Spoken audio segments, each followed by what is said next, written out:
Where do people turn when they have lost everything? When a cruel catastrophe has taken everything they loved and cared about in life? Where do they turn when they're in despair? O&A Party Rock!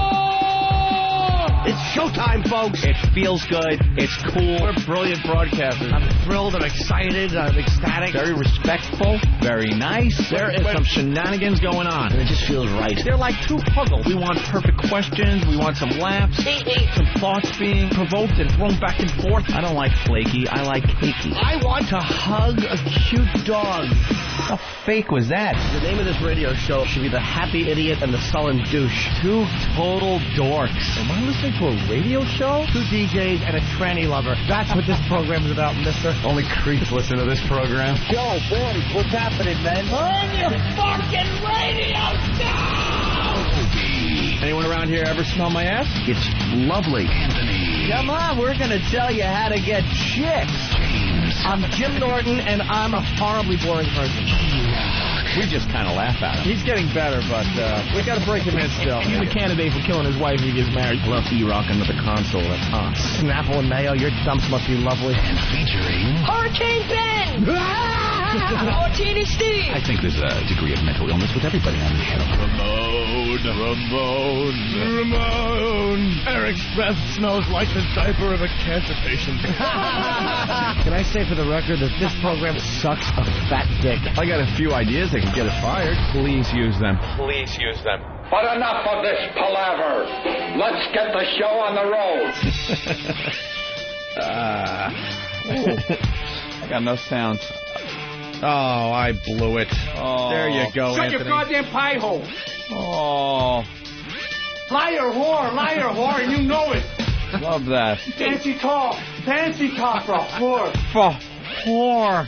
Love the way he says whore in that one. Fancy talk for a whore. Whore. You can get a doggy style, you can lay on your side. Those are your only choices. This is my house, and I get to say. That guy, it's his house. Gonna argue? He's got his rules. Of course he does. Hi. Good morning. Good morning. We can start with the MySpace update. Oh, great. Good, now I'll just have more to answer. Anthony Cumia has 2,787 friends. I really thought I was making headway. I really thought I was making headway in overtaking the very popular, especially with the tranny community, James Norton.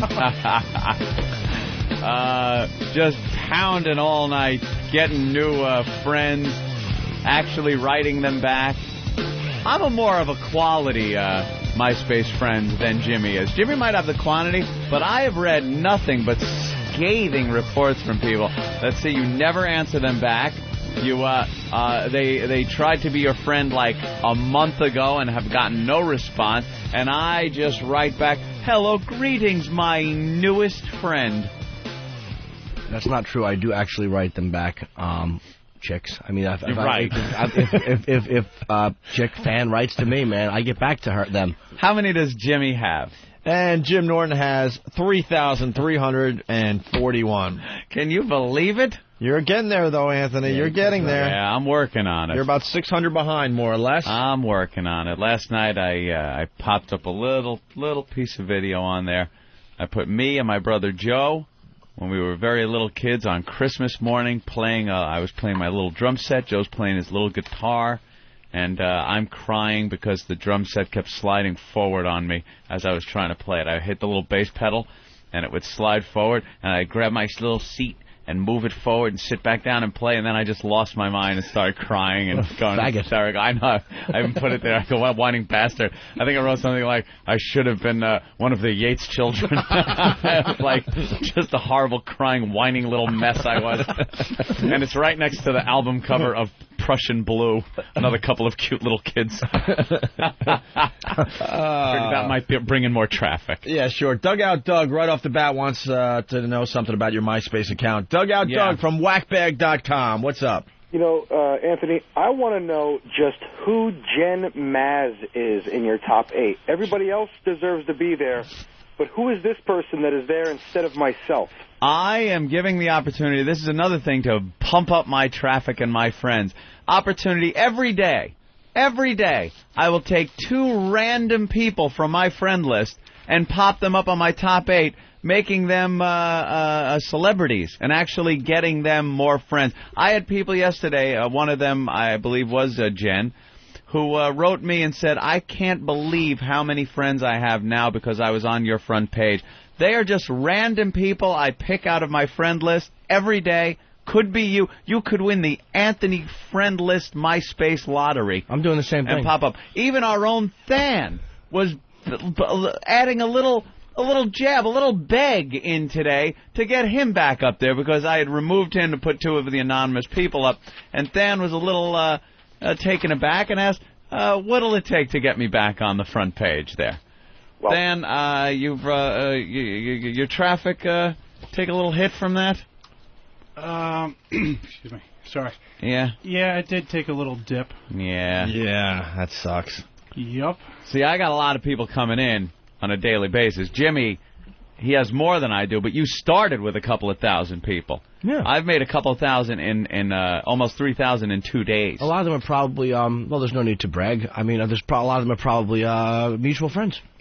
But a lot of them are probably my friends, and I'm glad they're your friends as well. I encourage people to be friends of both. Well, I'm sure the people that are bad-mouthing you and the way you treat them are not friends of yours. They're just my friends. I do write them back, but it takes a while, as I have other things to do. I'm doing sets, I understand. I guess other busy. Things. And basically, if you're a male, you're not writing them back. I write mails back. See, that's the problem. And that's why Anthony's going to kick your ass. Males actually spend more money on I clubs. support Anthony in this MySpace race. A lot of time listening to this program, a lot of the guys. Girls do, too. But I do write the guys back. And when the guys... the guys are more impatient, though. Like, they'll write you and expect an answer back. There's no one's been waiting for more than a few days for me to answer. That's not what I've read. I mean, I've read weeks. Weeks I've been waiting. To be added? No. To be added. No way. Well... It's not true. This is what I've read. Well, Jim, I did notice that Bill Burr in Anthony's top 8, Jim Norton is not. That's because gay people always stick together. I took Jimmy off of my top 8 because it was counterproductive. That's right. Because it was then getting people to go to Jimmy's site and become Jimmy's friend. Yeah, Anthony's a very smart man. And I noticed I was not on Jimmy's top 8. Well... I don't believe in competitions. I think we should all just be friends. I mean, be friends. Anthony might write you back, and I write you back too. It just takes me longer. I'm busy. Plus, I injured my hand. How am I supposed to type with a hurt hand? Anthony can't even keep up with all the requests. I can't keep up. Every time I log in now, there are just pages and pages of new friends and people for me to meet and chat with. See that? He can't even keep up. I can keep up. That's why it takes me a while. I get back to every person. I told you, handwritten notes, which I pen myself. Handwritten? That's right. With a feather quill and some ink. I dip it by candlelight. You seal the envelope with a wax Jimmy Norton seal with a log. Dear Scott Peterson's cock. Yes, some of the names. I know, the names are just the worst. My dearest fag hater. Yeah. Well, I want to. It pleases me to find you well on this eve.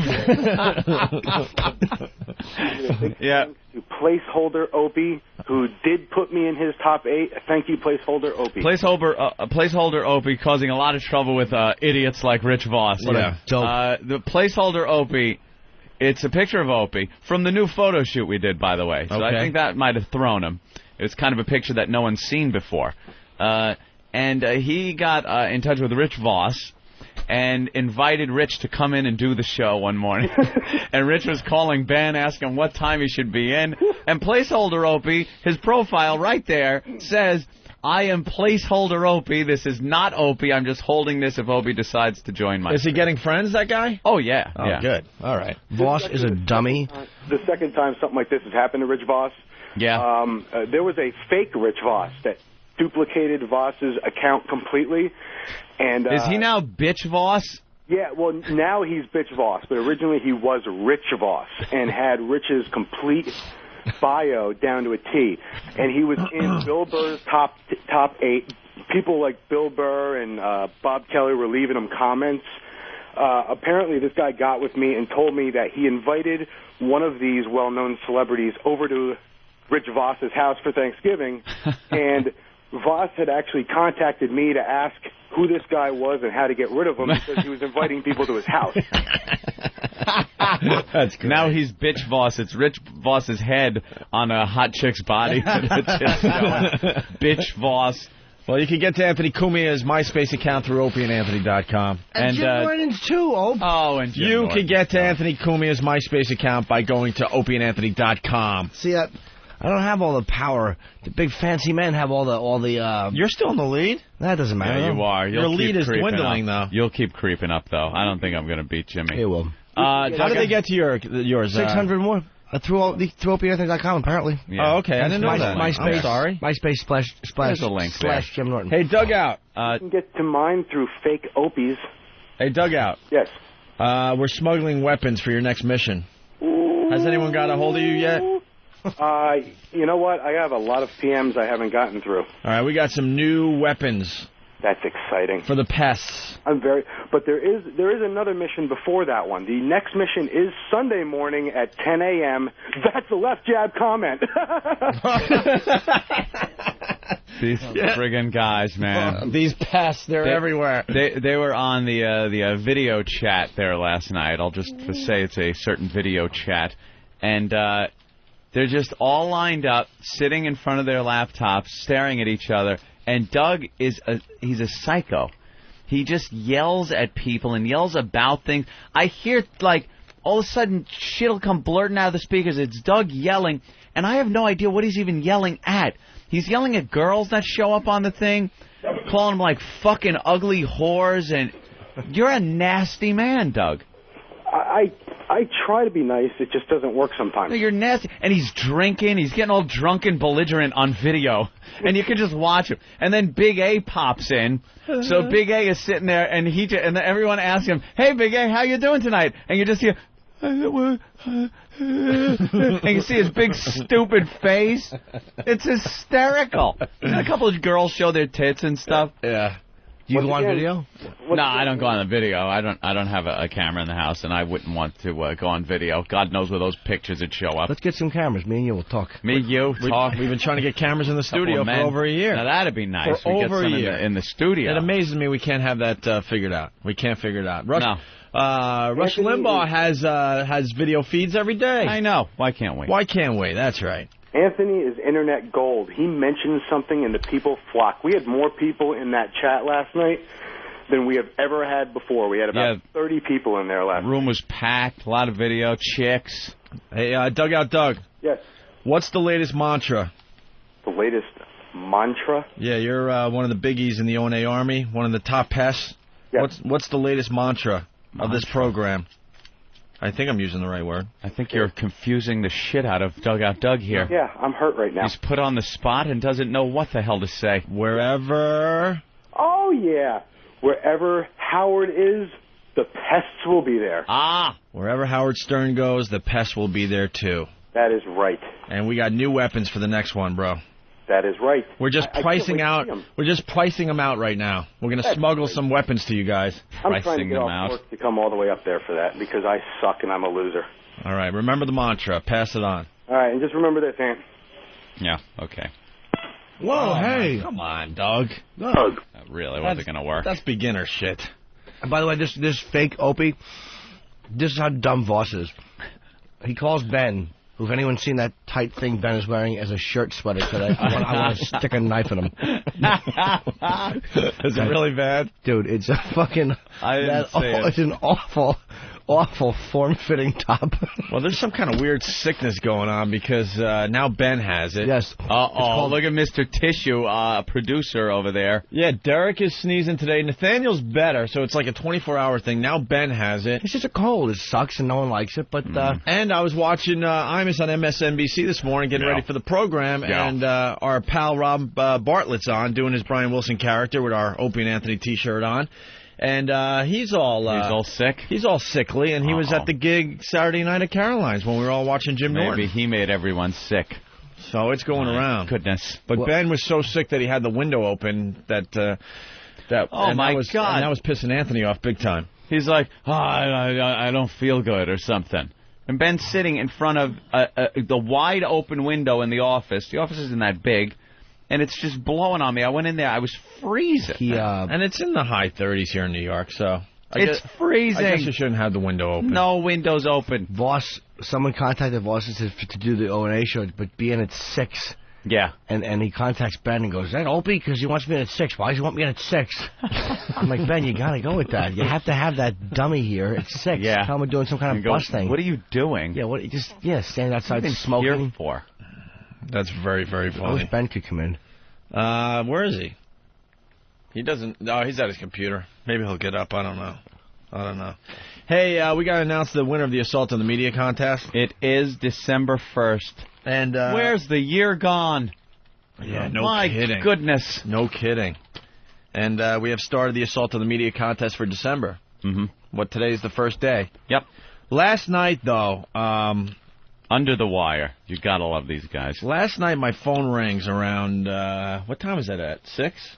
6 o'clock news? 5:30. 5:30 news. 5:30 news.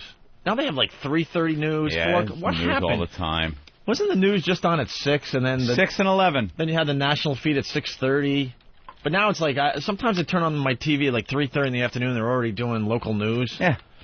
Anyway, the phone rings. It's E-Rock.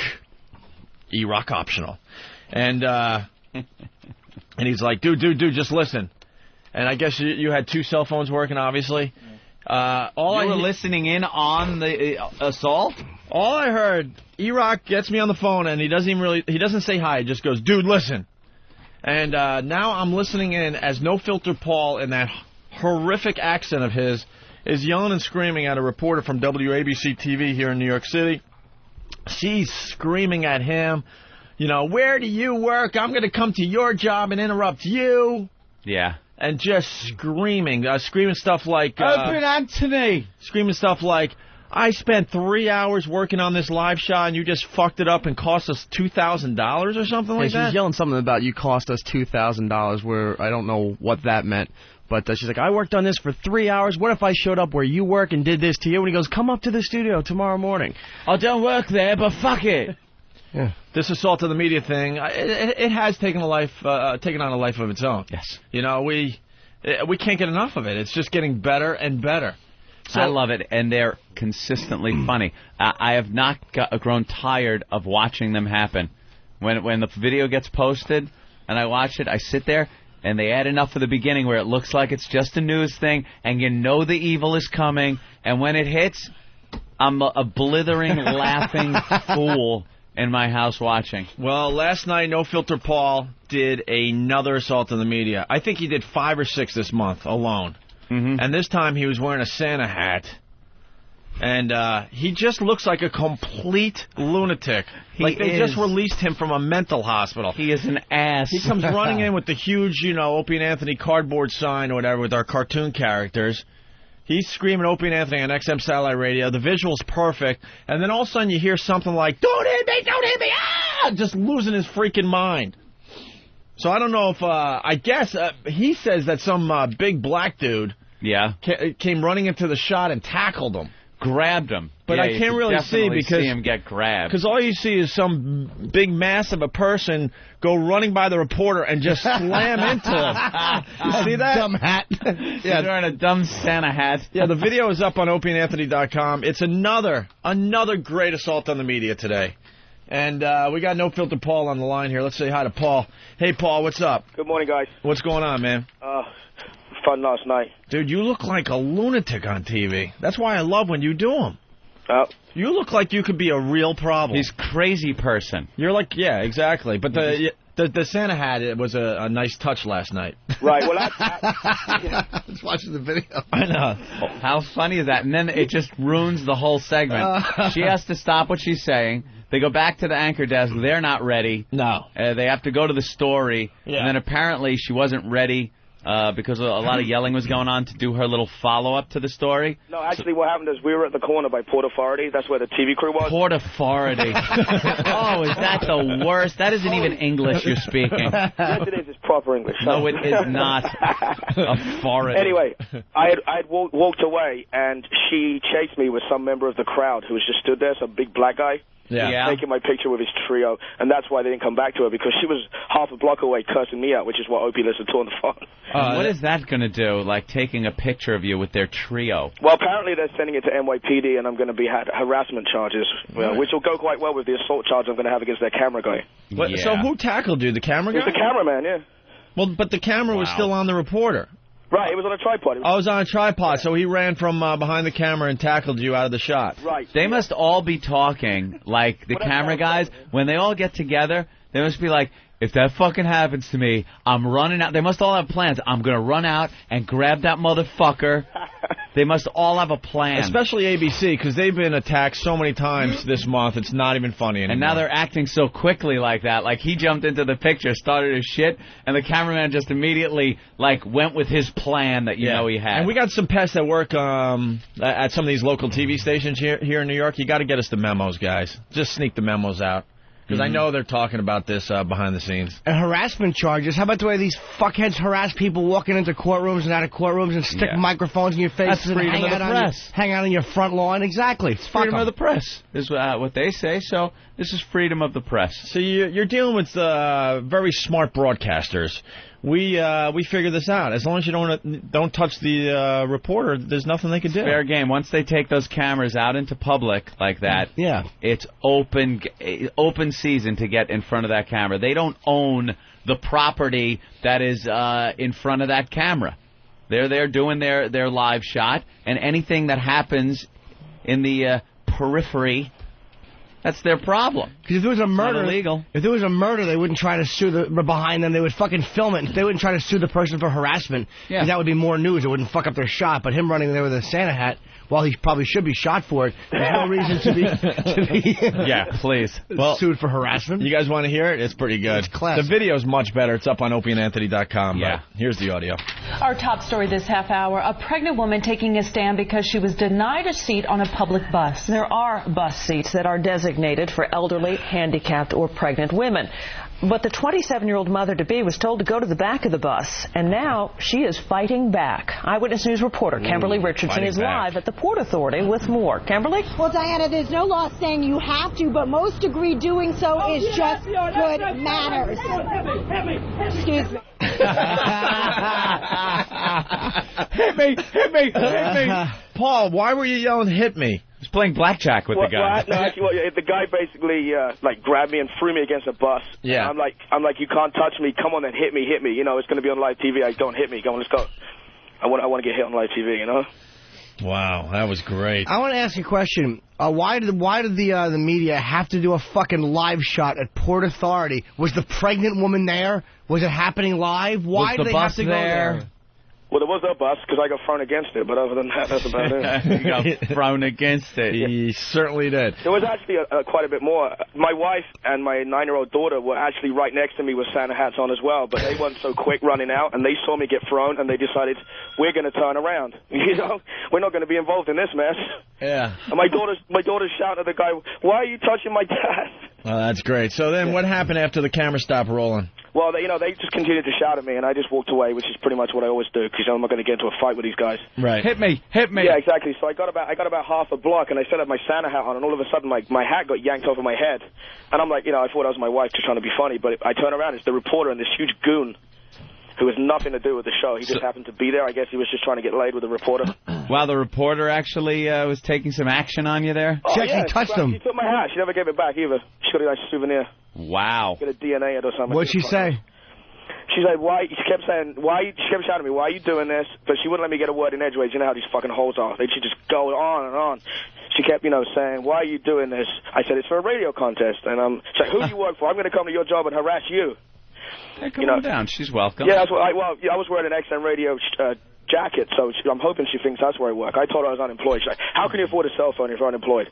I'm like, there's about $2,000 in prizes. It's cool as shot. You don't know that dumb bitch any explanation. Stop standing in front of a bus acting like you're breaking news, stupid. Sit in the studio. Yeah. Yes, I told her, call the show in the morning, call the show. And then I had the phone open because, you know, Eric and you were were listening, and I was trying to make it so you could hear it all. Yeah, you're making this sound very calm. All I heard was, screaming by the reporter and you yelling back at her. Pandemonium. And the whole time I'm going to E-Rock, E-Rock, please tell me you're recording this. But he had no real means to record it, so... I actually posted, my wife actually recorded on her camera phone. The quality's awful, but there's 3 little clips where you can see them shouting at me and you can kind of hear it. I posted it on Whackbag. All right. Is it video? Yeah, but it's camera phone video, so what, it's shit, but whatever. Oh, it's really, really bad. All right. Yeah, but it's, you can see what's going on. Well, Paul, I gotta tell you, man, what a great month you had. Yeah, What a great month. The boys are voting on who's going to win the Assault on the Media contest for November. How hard is it going to be for anybody to top the month of November? New one starts today, but wow, Paul was just on fire. You know what, though? The prizes are getting better for December. Yep. The prizes are getting better for We understand December. the greed factor with our listeners. They want something for this, and Sonny, we understand. Sonny Ferrelli, who's the current, what are you doing? It's the cup holder? He's the cup holder. Oh, thanks, sir. E-Rock. He's on the line. Sonny Ferrelli. Yeah, put him on. What's Sonny? Paul's a big fat liar. He's a fat cheater. Why is he a cheater there? Oh, you got to hear this story. I'll tell you what, you're talking about, this pest all over the place, So I get these PMs from about 6 or 7 pests that are infiltrated inside these media outlets, Yeah. And I got a message last night after I got a failed attempt on an attack on the media in a full Santa suit, saying that somebody from New Jersey called and warned all the Boston media outlets that I was coming. There you go. Do you think it was Paul ratting you out? It had to be. It had to be. Oh, man. if they're starting to do this. Yeah, this competition is getting fierce. There's going to be a shooting. You don't think the fact that Sonny was on an empty street outside a police station wearing a Santa suit and nobody else was there made it obvious? You don't think that was the reason he got caught yesterday? Well, Sonny Ferrelli posted on Whackbag last night. It's quick. Let me read this for everybody. Because Sonny Ferrelli, very, very smart. The current cup holder, like Anthony said, he's won it, the last 2 months? Right, yeah. And he failed last night. He likes to do these things last minute. He's a dick. 10 p.m. he's out there. Last minute, he likes to, hit them big and take the title. He writes this on Whackbag last night. Hello there, fellow Whackbaggers and friends at Fox 25. What a night I've had. I just want to say this without going into a big, long message. I will continue to do the assault on the media with all the stations, including Fox 25. After tonight's botched episode, it should appear to both parties that what I am doing is not illegal. The reporter even went into the police station to rat me out.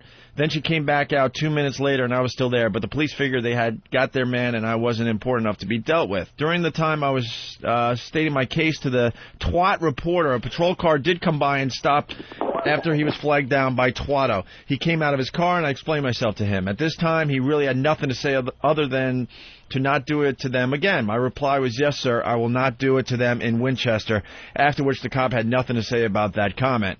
Obviously, doing these assaults on the media is not illegal, because if they were, I would have been arrested. The next assault on the media I will be doing is going to be videotaped by a second party. I hope that Fox 25 in Boston understands that I will no longer tolerate being touched. I have said countless times that I mean no harm, and it's all in fun. I will not pick stories that I think are inappropriate to hit. I even offered the crew free XM radios new in the boxes, and they didn't take them. I really am a nice guy. I just don't like the prima donna twats that act like my rotten, spoiled sister and think they know everything, because when it comes right down to it, they know jack shit. Wow. So we're allowing bribery now? We can actually pay off the channel to leave the camera on you? So, Sonny, what happened? You got roughed up last night? Oh, yeah, I'm running down the street in a full Santa suit. I was actually hiding behind the Channel 5 van, and they knew that I was hiding from them. And then I got the okay from my spotter to go hit the camera. So I'm running down the street, and all of a sudden, the guy that operates the equipment inside the van comes running out, and puts his arms up against his shoulders and starts doing like body pick maneuvers and trying to keep me from getting into the shot, you know. And she only got about 5 seconds in before she just completely dumped the shot and then went to tape. And she was pissed. Funny. Yeah, these guys are making it tougher on us, huh? Yep. Oh, yeah. All right, Sonny. Well, you're going to lose your title. That's obvious, because I don't think you had an assault on the media this month officially. No, but I just wanted to put that in. All right. Well, all right, guys. Hey, Paul, you limey brick cocksucker. Tomorrow we're going to rock. I'll see you tomorrow, bro. Listen to these two awful accents going at it. Oh, I know. Isn't that horrible? Bye, Sonny. Oh, there goes Sonny Ferrelli. Did you realize that's what it sounded like, the conversations that they had when, like, the first English came over here and were colonizing up in Massachusetts, and then the limeys back there, like, trying to keep them in line? That's what it sounded like? Ugh. What are you guys here? What are you talking about? No, it's our country. You're just calling this over there. Go fuck your mother, you motherfucking cocksucker.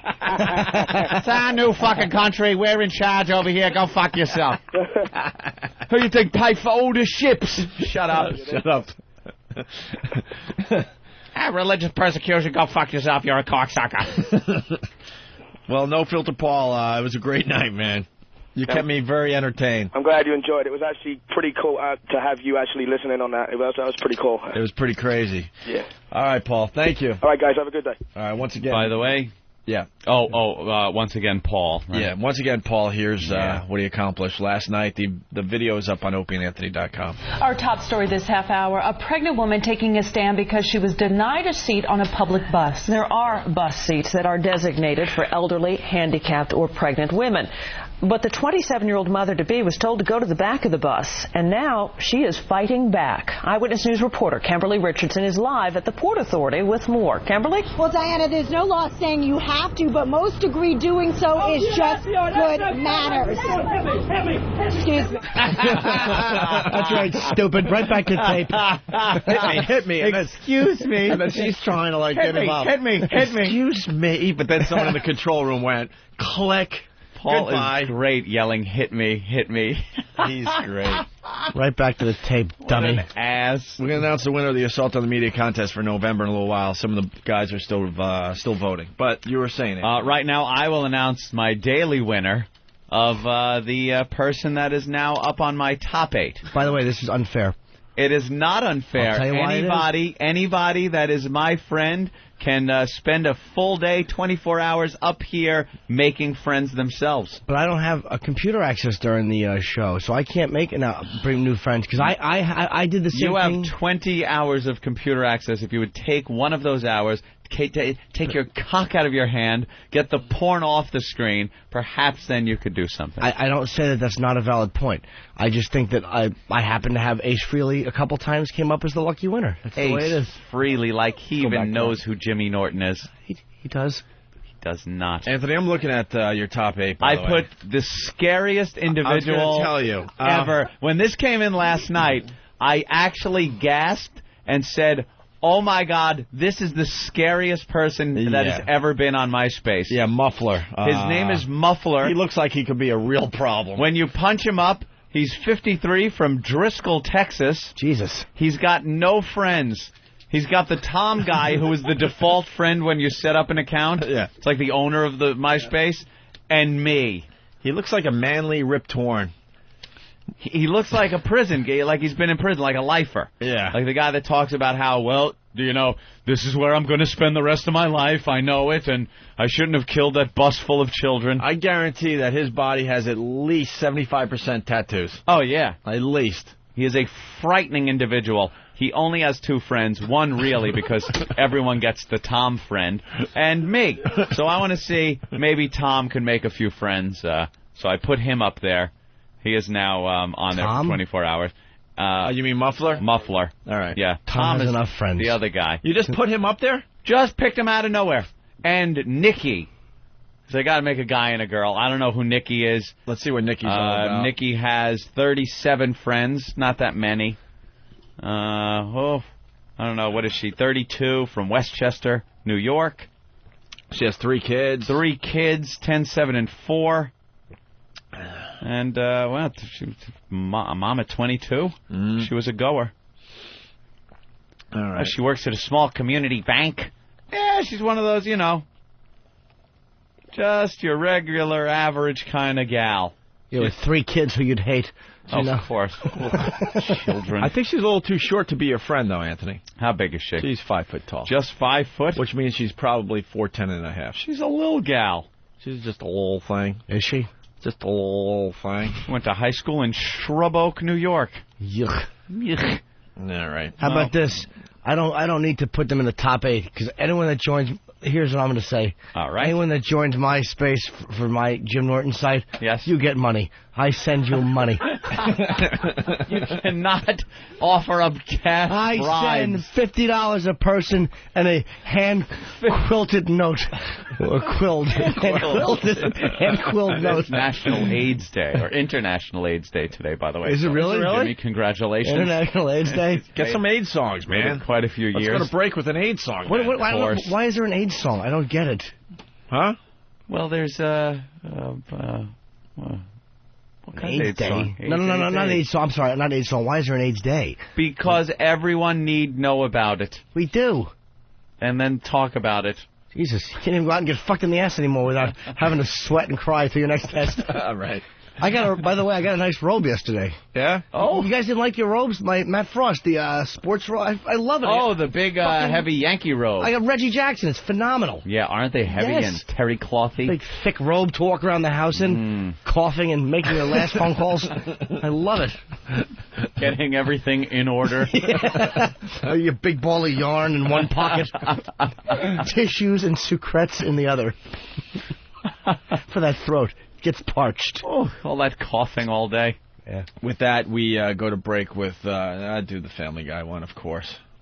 You have AIDS. Yes, you have AIDS. I hate to tell you, boy, that you have AIDS. You got the AIDS. You may have caught it when you stuck that filthy needle in here. Or maybe all that unprotected sex put you here. It isn't clear, but what we're certain of is you have AIDS. Yes, you have AIDS. Not HIV, but full-blown AIDS.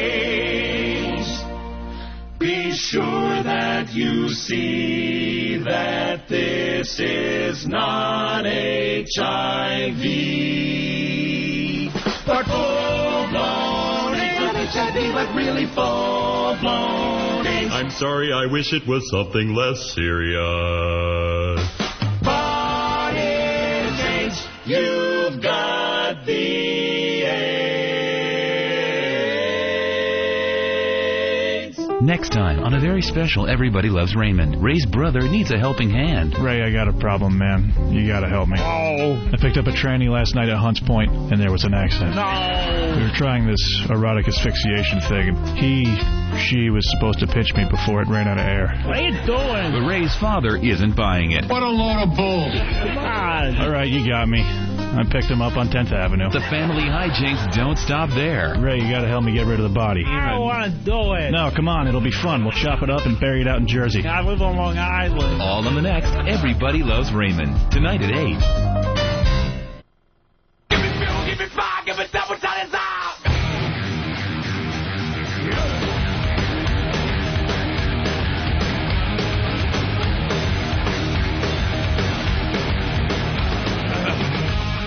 All right, you're checking out the Opie and Anthony program on XM Satellite Radio. For the newbies, it's the One virus, and it's spreading across America. And now spreading into Canada. A big hi to XM Canada, man. Salute, Canada. Ben finally made an appearance in the studio. So goddamn funny. And his sweater definitely didn't disappoint. Stupid body glove. He comes in, apparently he wasn't listening. Was he going surfing? Apparently he wasn't listening to the show or something, because he walks in and he goes, someone say something about my shirt. I got like 25 emails. It's like I'm on the phone to people and getting email. Good. It looks like if you take a child's sweater and put it over a fully inflated beach ball, and that's what it looks like. It is not meant for Ben's little body. It's awful. You know. Stop by a medium's fat tits. You know, I came in here once with a small sweater, and I got abused. I went home and probably threw out 20 things. You cannot wear tight-fitting sweaters unless you have a looser-fitting shirt over it, perhaps. Well, unless you're in great shape. In great shape is good. Look, no, I'm just looking for a way to cover it up. Great shape is a good option too. Here's the rule, and you know, we love Ben. He's a hard worker, but you're not allowed to wear a tight sweater if you haven't done a sit-up since 1994. 94? I don't think he's ever. Do you think he's done a sit-up? Well, it was probably yes, you're correct. Getting off the floor doesn't count. at closing time doesn't count. It says 83 time. He probably didn't even do the sit-up. He rolled over to get up. He was like a lamb. He couldn't get off his back like a sheep. Half a push-up. Grabbed onto the bar stool to get back up the whole way. Bunch of men picking up by his hair. Oh, come on. Time to leave. Hey, it's Ben's song. Couch. The soundtrack to Ben's last sit-up. An old wooden floor covered with beer and dirt. Half his hair has sawdust in it. Pretzel crumbs from the bar. Yeah, he's still got like a half-lit cigar in his other little hand. Coaster on his belly. His shirt's all askew, his guts sticking out. Everyone's gone. Start the top ready,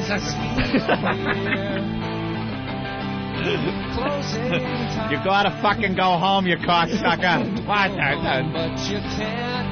All right, let's say hi to Craig in New Jersey. Craig, what's going on today? Hey, man. What's up, Craig? It reminds me of Boogie Nights with Philip Seymour Hoffman. Like shopping for clothes. He bought the same shirt. That is exactly the way he looks, except Ben's does cover to his belt. That's exactly the fit. Philip Seymour Hoffman. Out, guys. Good call. I want to kiss you on the mouth. Do you want to kiss me? You got the touch. Fucking idiot. You got the power. Fucking idiot. Hello, exactly. You look like assholes right now, man. After all is said and done, you never walk, you never run. He was so into it. God, that was a great scene. You got to move, you know. The whole movie is just great. Break the rules, take the heat. You're nobody's fool. Yeah, man.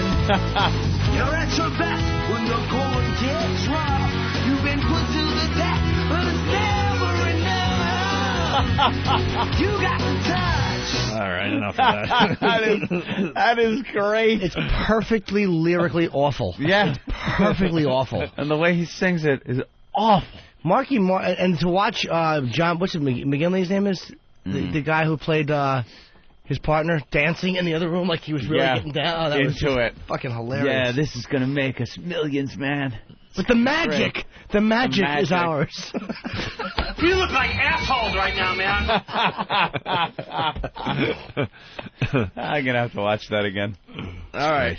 Guys, just when you thought the bit was dead, yeah, we got some good Dickie Goodmans that came in. Yes. We were ready to bail on this, but you need a few people to step up and get what it's all about. Right. Embrace the spirit of the bit. Good old Dickie Goodman came up with these hack songs. Well, I guess they were comedy bits. Like little comedy bits, that used songs of the day. Whatever song was popular at the time he did them. Did one on Watergate. On Jaws. Jaws was, I think, his most famous one. Yeah. Where he would play the news reporter in all of these things. And he would ask questions like a news reporter would, but the answers are supplied by musical lyrics. That's right. Right. Who thought this would be a good idea? Well, Dickie Goodman. The songs were all over the radio at the time. Yeah. And eventually Dickie Goodman took a bullet to the head. Yeah, when Dickie finally looked back on his career in a moment of clarity and saw what it amounted to, he thought the only resolution for him was to take a gun, put it to his head and pull the trigger. Yes. Well, we have 3 new ones that came in. 3 new ones. We start with P. Niggity. All right. His is entitled Bitch Whore Chef. Oh, I can see where this one's going. Wonderful. Thank you, Bill Burr. We are here in the servants' quarters of the Cumia Mansion speaking with Anthony's whore bitch chef. Hello, whore bitch chef. Can you give us an example of a meal you might cook for Mr. Cumia? Big pizza pie. What does Anthony eat for breakfast? Whore bitch chef, how do you respond to Bill Burr's allegation of an affair between yourself and Mr. Cumia? Well, I guess that settles that. Here comes Mr. Cumia now. Mr. Cumia, do you think I have a future in radio? Do you really think so? I don't think so. Mr. Cumia, do you have any advice for me? Mr. Cumia, what are you doing with that shotgun? This record wasn't supposed to end this way. See? There you go. Come Short, on. sweet. He did the voice right. That's what we're looking for right there. That's it. It's a great example. Topical. Topical has something to do with the show. The songs made sense to the questions he was asking. Yeah. See, people, it can be done. That's right. The next one came in from Snapman. From Whackbag. All right. And I don't like this one. You don't like this one? I don't like this one. Why? What's it entitled? Interview with Opie. All right. I can see why you don't like it already. I don't really like this one. I'm here with Greg Opie Hughes from the Opie and Anthony Show. Say, Opie, what's that cereal you're eating? Lean on me. Is there any other cereal you like to eat? And how do those cereals make you feel? I feel pretty and witty and gay. Opie, you often rollerblade around Central Park. What do you do when you take off your rollerblades? Opie, you seem like a really tough person, but is there anyone who made you run and hide like a little girl? Opie, you have a pretty young girlfriend. Just how old is she? And why is she going out with you? That's all the time we have for today. What did you think of the interview, Opie? I want to kill you. I want to blow you away. Well, in that case, I'm going to run and hide like a little girl. There you go. All right. That's very funny. That's Snapman from Whackbag. Excellent. Actually, Topical, another very great good. example of what we're looking for as far as these Dickie Goodman bits go. The voice, great. I think this bit might survive for a little longer Could after live. all. And then the third one that came in overnight is from Anthony's brother Joe. Brother Joe threw one together. Look at that, earning his money. He did one on Andrea Yates. All right. This one suggested this is brutal. Strap in, kids. This one is brutal.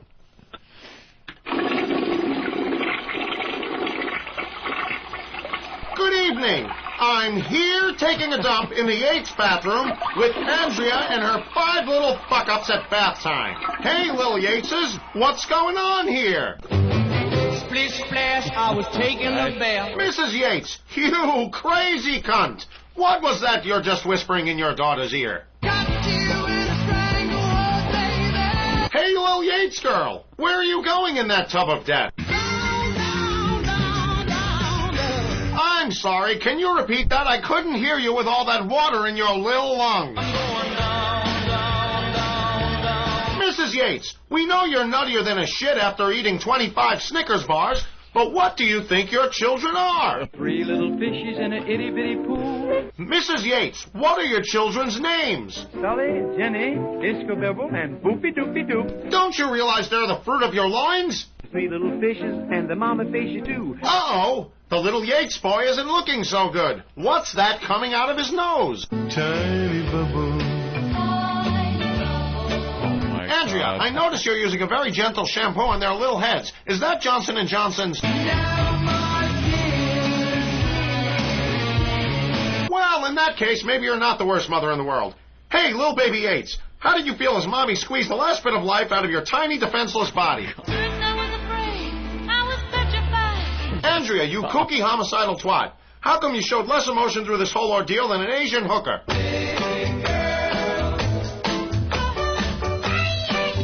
Well, Mrs. Mrs. Yates, you've finally done it, and all 5 of your children are dead. What are you going to do when their dad comes home? Let's celebrate. Thank you for allowing me to take a shit in your den of death, Mrs. Yates. Any final words before I wipe my ass and get the fuck out of here? Well, that's it. Till next time, Dickie Goodman, with no comedy on my mind and a big fucking bullet hole in my head. Oh, my God. Okay, terrific. Jesus Christ. And, of course... Oh, dear Lord. Yeah. Wow. That was brutal. I don't remember Dickie cursing so much in his songs. No, they were played on, like, WNBC. The reporters are usually a little straight, like they're kind of straight men. The reporters don't commentary about what the shit might look like after X amount of name brand candy bars. All right. What happened, Jimmy? What happened? This book is funny. What happened? What are you thumbing through, Jimmy? It's a book called Sinfulnims. Sinfulnims. Well, what a coincidence. You're enjoying the book, and I believe the author is going to call in today. It's a scintillating collection of hilarious adult acronyms. Is that happening today? Yes, at 8:15. It's scintillating, but sin, S-I-N, and scintillating is like slanted, so that it kind of leaps out at you. Mm-hmm. And there's like, let's see. Let me find a word. If. The word if. If. Stands for I'm fucked.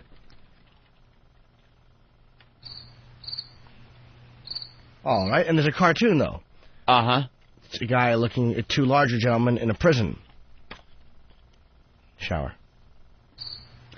So... This is a good one. It says, mate, munch a twat every day. That's mate. And it's got a cartoon of a gal on her back. Yeah. And a man wearing a thing on his neck about to munch her twat.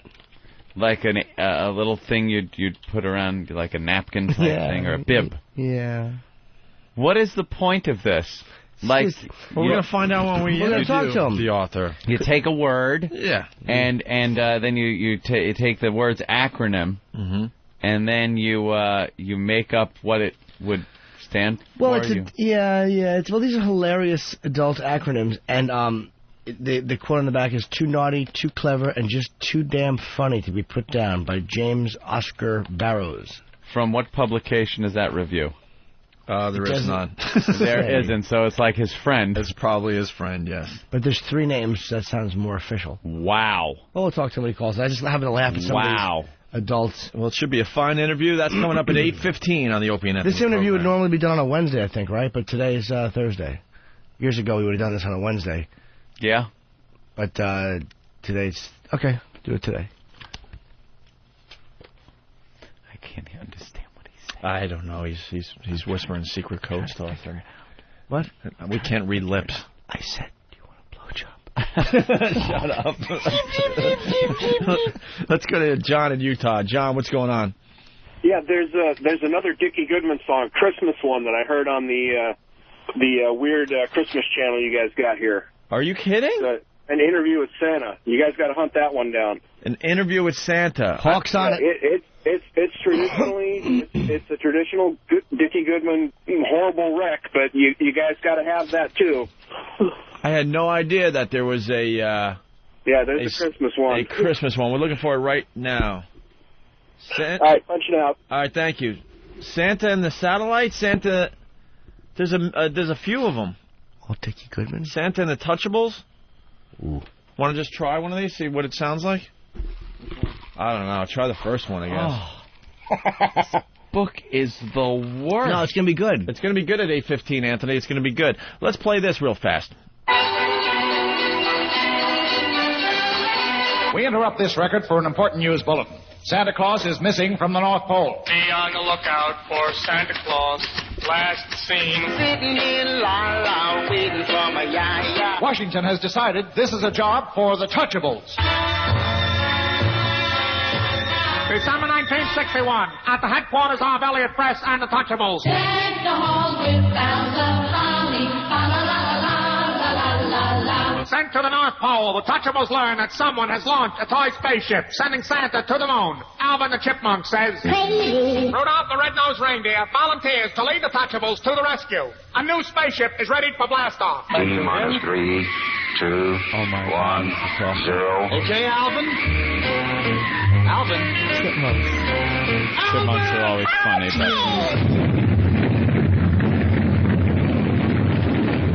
Successfully landing on the moon, Rudolph and the Touchables are surrounded by the Moon Men. The leader of the Moon Men approaches Elliot Press and says, I which get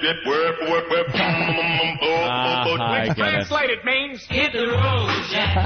Don't you come back no more. but the Touchables are not leaving without Santa Claus. After a brief battle, Elliot Press looks up and says, I'll be back on my feet someday. Meanwhile, Rudolph secretly leads Santa Claus to the spaceship. Out of gas, the Touchables harness Rudolph to the ship, and away they go. Watch out. There we go again. When was this made? 1950? That was in the 60s? That is so awful. bad. That's actually the song on Anthony's MySpace page. It is not. It is. And I would tell anybody go and see that it is not. All right, go ahead. C-U-M-M-I-A, Cumia? No. Jim Norden. You are really trying to undermine me. I'm not. Listen, let's My efforts. You're very famous. That is awful. That is really, really bad. Our listeners are coming up with better ones. Were they for kids, though? On Was the that a kids fly. one or no? Like for Alvin and the No. Chipmunks? It was for retards. People, adults liked Alvin and the Chipmunks back then. They are cute. Well, there's another rascals. one. There's another Christmas one. Maybe this is the one he was talking The about. Touchables. Hit it. Here is a news bulletin. Santa Claus has been kidnapped by spacemen from a flying saucer, which landed at the North last Pole. one? Be on the lookout for Santa It's Claus. the same one, right? Last You scene play that where- same one again, Hawk, and I'll smash that monitor off your teeth. No, it's he didn't. It's listed differently. You tell him to It's fix it. listed like it could be a different one. Fix it. No, But we it's don't. not. But it's not. Is right. The Touchables. Just How Santa and a bunch of awful is kids. that? That guy made a career off of doing that. And then realized that and took a And bullet to the head. Blew his head off. That's so great. Wonder what little soundtrack he was listening to, and that bullet ripped his brains all over the wall. What a justified Wait, there's one for killing. There's one for Kong. And now with the new movie coming out, this is topical. Kong. This came out in the 70s. When the remake was made, I guess. Oh boy, this has got to be really bad. Strap in, kids. Oh, I can't take this. I probably will not be able to handle this. Ah, there's a giant monkey running loose, and look what he's saying. Ugh. Here we go.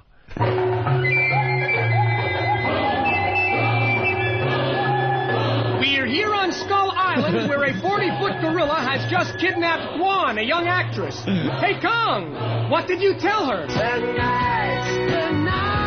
And what did she say to you? You've got a cute way of talking. When do you intend to let her go? Guan, if you can hear me up there, what advice do you have for someone who is kidnapped by a 40-foot gorilla? Thank you, Guan. Guan, okay. Kong, you're going to New York to do a concert. While you're there, where are you going to take a bath? One last question before you go. God. What do you call that weird way you walk? We are here in New York where the stadium is filled. Kong, what do you feel like with all these people around? Just another new kid in Stop. Kong is breaking loose. He doesn't want to do the concert. Guan, say something to him. You don't have to be a star, baby. He's heading for the World Trade Center. We'll have to get help to stop this monkey.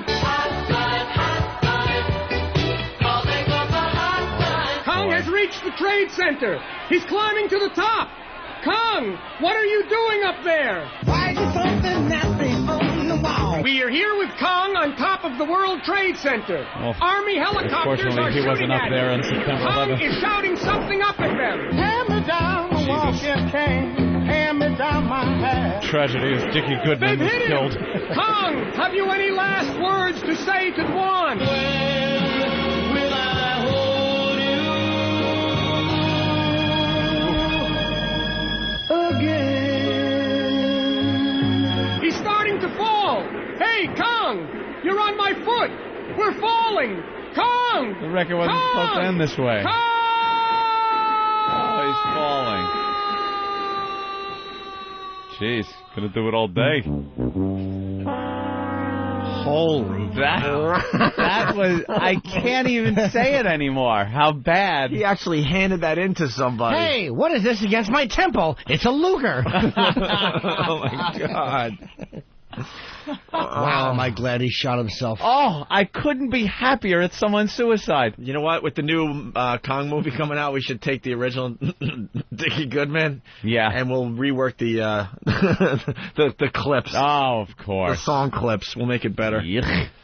That could be really good. I wonder if his family, what they said when he shot himself, they're probably all secretly relieved, like, we don't have to sit around and awkwardly smile at these.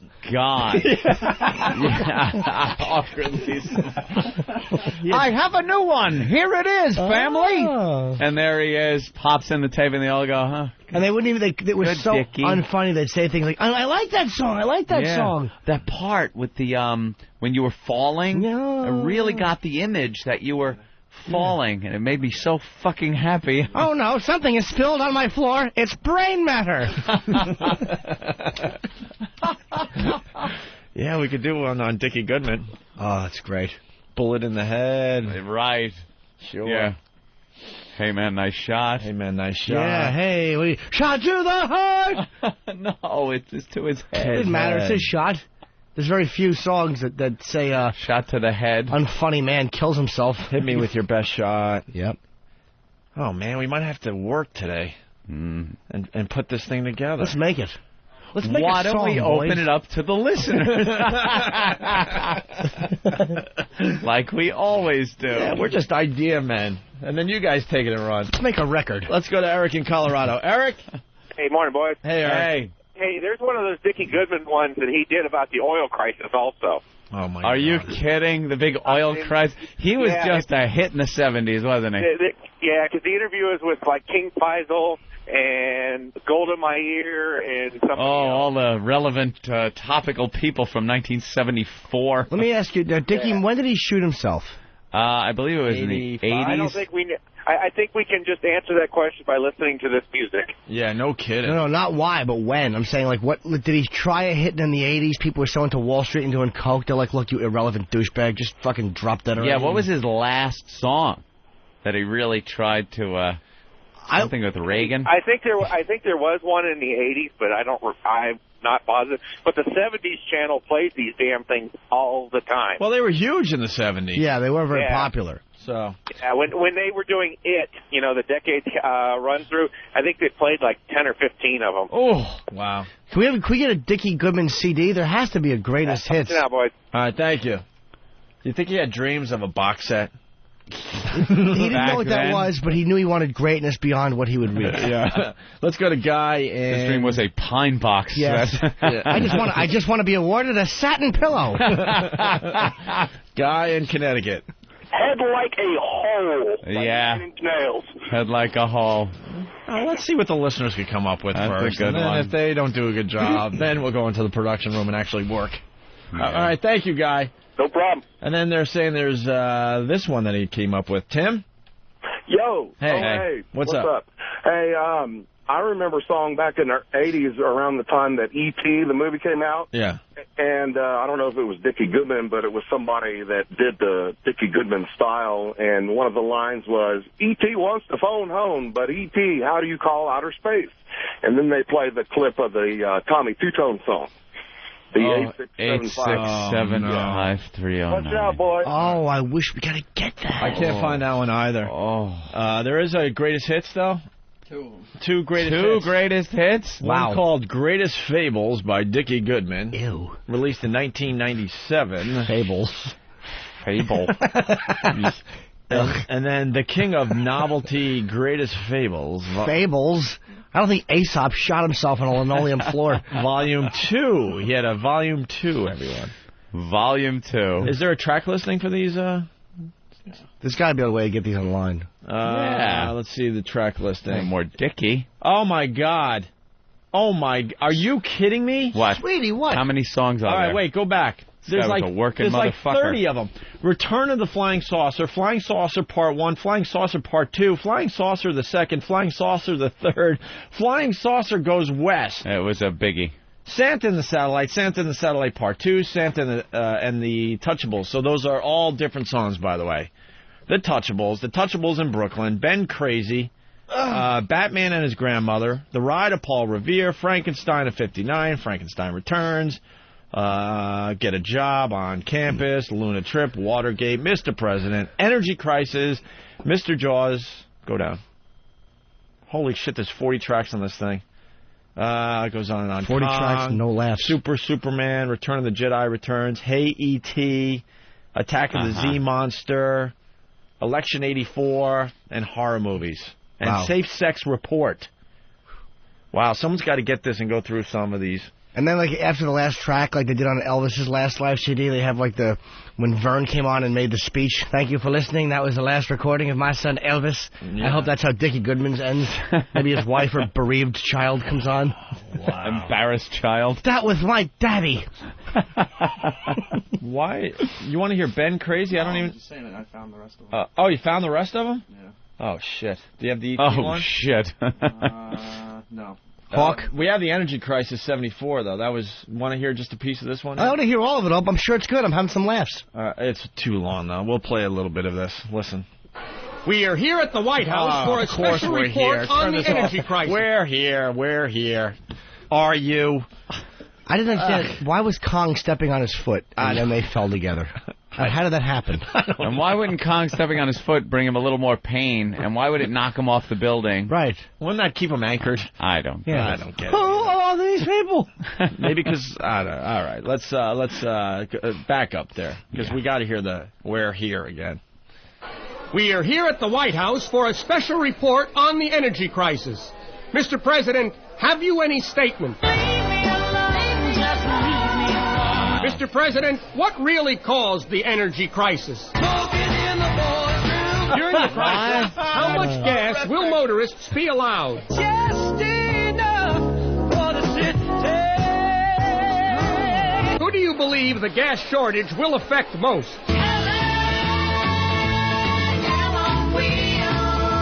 Mr. President, the crisis must be solved. What do you intend to do? With me now is the head of the Federal Energy Office. Sir, you hold an important position. What are your qualifications? I'm a joker. I'm a smoker. I'm a midnight joker. Mr. President, have you anything to add? Here with me is the new Vice President, Chevy Ford. Sir, how would you sum up the gas shortage? Why? Oh. A new noise. We have a long-distance call from Saudi Arabia.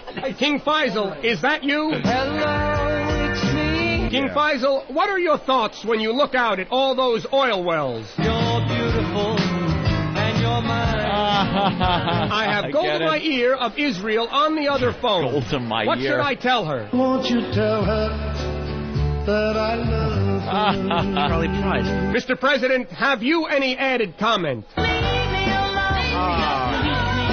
Mr. President, the American people are waiting. Have you a statement? Why? What does that mean? We'd like to continue this record on the energy crisis.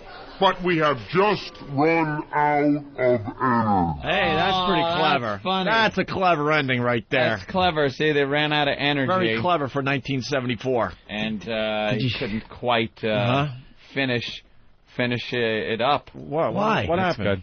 I thought it should end like, well, we'd like to finish this interview.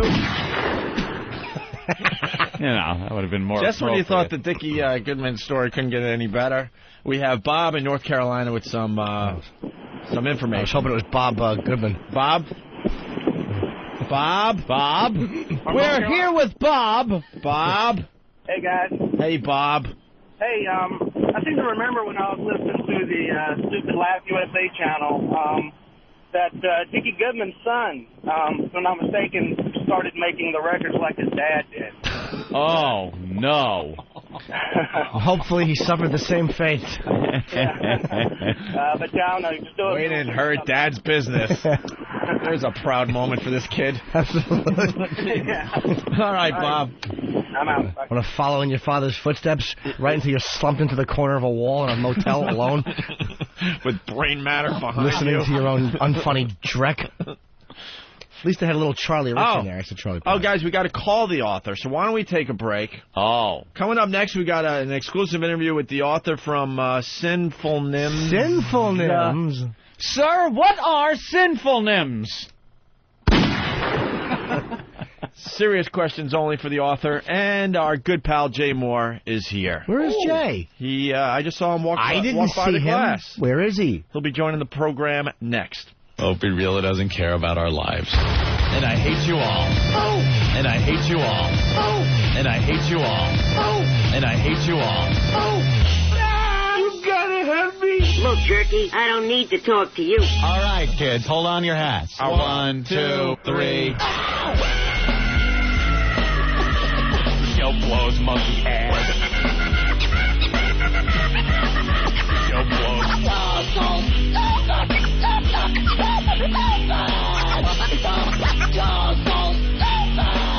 Show blows monkey ass. Monkey ass. Dylan. Detective John Kimball.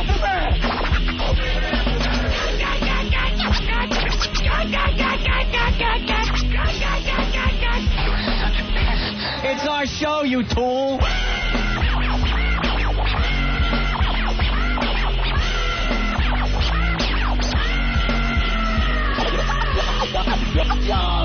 I knew this was a scam.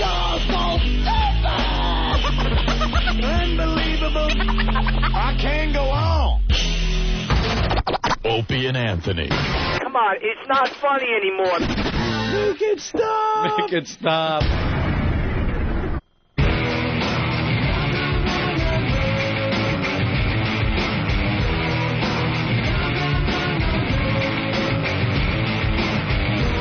Jay Moore. It's Jay Moore in the studio. Jay Moore. How you been, bro? Okay. What's up, man? How you doing? Hey, what's up? Yes, Jay Moore has entered the studio. Yeah. We were just talking music outside there. Oh, yeah? What were you You just saw Paul McCartney. How was that? The band does not get shirts. Bunch of fucking hacks jumping around, thinking they're the center of attention with Paul McCartney on stage. Shouldn't they just sit there and play the fucking music, Yeah, right? like no one knows who the Stones bassist is. No one's going to step up. Like a good black guy. Edge of the stage and start riffing and thinking that people are looking at him when you know during the entire show everyone's eyes are just looking at the Beatle. Of course. No, they weren't, because these guys were so offensive. Really? The guitarist was like doing like half splits and kicks. Stop it. And the drummer, I won't even believe that. No, the drummer was like a big fat Samoan guy, and he's doing like English Tea, which is like a little song by himself on the piano, and the drummer's doing like a fake like conductor thing during the whole. Why would they do that? Because they have this crazy sense of entitlement, like they have to be the center of attention. But Paul can wield an iron fist. He does it whenever there's a piece of leather on a stool. The stool's got to be removed from the fucking studio. But he must like on when the stage. Oh, wouldn't that be great? Do you Just think fling big stakes up at Paul McCartney as he plays. Do you think his wife has a leg closet? Because she has all different legs. Like she has legs that she paints the nails. Hi, Schnuckums. Hi. You think she's got one for running, one for walking? She does have one for running. Yeah, that one with the little titanium spring on it or something. One that bends behind the ears so he can really feel like he's fucking a complete person. She's got to have a vacation leg that's doggy-style one leg. with a bruise. One with a bruise. Like, remember when I was walking to the restaurant, I caught my hip on the table?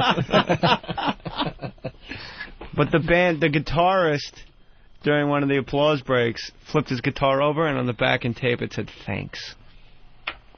Wow. Like it was, I said, I have to go. I have to leave or I'm going to fucking rush the stage and kill these people. Yeah, thanks. I haven't felt that way since Neil Diamond. Who I got way too stoned and thought he looked too much like Bill Murray in Kingpin. I was like, wow. I'm going to sever his Neil head. Diamond. I just don't like the way he sings the songs anymore. I want it to sound like the records. I don't want to hear, I want to, Sweet Caroline, good times never seem so good. And he goes, Sweet Caroline! I go where the noise is. Good times never seemed so good! Yeah. It's not the way you sang it on the fucking record. Bunch of Neil? fucking agents. How do you know, glitter by the shirts. way? I've heard live. Jason Steinberg's in the front row. Okay, all right. Never saw live Neil Diamond. Yeah. I would go and see live Neil Diamond. No, Just for a goof. You know what? I saw Tom Jones, for God's sake. Yeah, but here's the thing, and Jimmy will understand this. I'm all for kitsch and goof. Yeah. But the second night selling out Staples Center, the performer in me gets very jealous, and I want to murder him. Oh, is that it? As a performer, Like, you haven't you're written a like- song in 30 years, and you're selling out Staples Center, you fucking asshole. You can't even look at me. Like, you're just fucking walking through I Am, I Said. Like, you're just faking it. Like, you're just going. I am, I said. Oh, he That goes. Jay Moore. He goes, Jay Moore, this one's for you. I am, I cry. No. Yeah. You know, I did a movie called The Jazz Singer. That's what he does. And one of the best parts of doing a major motion picture was having to write new songs. So I'd like to play for you some of these new songs. That's what he fucking said before I Am, I Said. And Jay Moore's in the front row. He said, I want to play for Identifying you him. these new songs before this song. Really? And he was wearing, he was dressed like a professional bowler. I was thinking, wow, Stephen Lynch should rewrite the fucking song. The bowling song? The one he hates, that's the best song. The bowling song rocks. He likes it on a personal level because he knows all the I saw bowlers. him recently here in New York. They're still screaming out to play the bowling song because of us. What about FBA? He doesn't do the FBA. Why? Just doesn't do the FBA. No. And it's what, International AIDS Day today? It is AIDS Day today. I just saw up on the news, they had a big banner. They were doing a big celebration at Bryant Park here in New York. And you know what the sign said? It was a bunch of people, and it said, everybody has AIDS. Like, what? Where's the cricket The button? fuck was that Stupid. supposed to mean?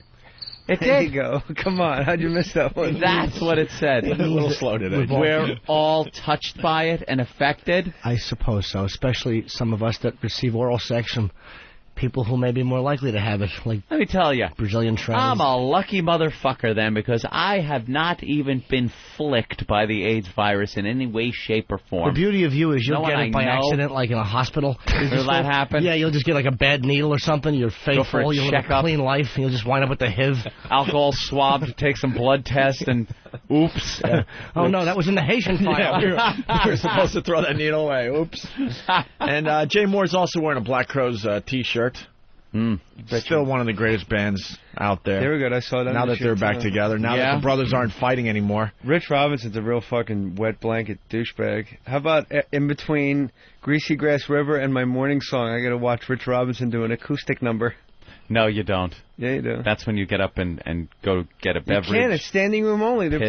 playing like the size of this room. Really? It's really weird. I saw them at the Greek Theater with Oasis and Space Hog, which was Yeah. super cool. Space Hog is a cool But band. U2 was the fucking one to see this year. That was crazy. And then you text message the One campaign. Yeah, yeah. And then your phone rings and it's, hi, this is Bono. Yeah. It's like, that was freaky, dude. It's pretty cool. Yeah? Yeah, he's got people signing up during the concert for this thing he's trying to do. Really? Trying to get rid of world hunger. Yeah. Play your fucking No, is it music. World Hunger? No. Shut up. Bono gets a free pass. Bono does not get a free pass Bono- with his political agenda. Why don't you erase a third of Africa's debt? What? You He didn't put what? That's what you say when you have no idea what to say back. Yes, What? I have What? something What? to say back. I What? know what he did. He went over. What? He's talking to world leaders and saying, erase their fucking debt. What? And they did. What were they going to do? Well, what they weren't going to get it anyway. They It's did. not like they're going to. It's like going out and going, hey, that homeless guy owes you money. You know something? Fuck it. Like he was going to pay you anyway. But officially, Bono, because you're fucking being condescending. But officially, you're sitting there going, It's about that's what time. they say. What? Yeah, but I officially... don't sit here and take it anymore. But officially, they don't have to pay. That's Banned. I'm banning you. Where's Bill Burr? He's going to turn your mic off. Bill Burr got me in that mindset where I'm not sitting here and taking shit anymore. It seems like every time he bans somebody, you go, no, you can't ban that guy. Yeah, thanks. I know. Thanks, Bill. Thanks, Bill. Thanks for tearing down the Good eighth job. wall. Good job. As far as Bono's concerned, how about the Africans just pay their debts? How about they pay the debts? How about they learn how to grow something like fucking wheat? Exactly. And start wearing and water condoms. it. Stop putting the machetes down. Stop hacking your people apart. Yeah. Stop putting truck tires filled with gas around their necks and lighting them on fire to make a statement. And I don't know, kill a pig and feed your village. Thank you. Right. That's what I couldn't say. decide between family and village. He went with The whole village village, because very last second. the whole village is their fucking family. Village. I meant village. That's how they say it in Africa. But the I pig speak in the fluent village. African. Village. Everything edible they worship. Fucking savages. No.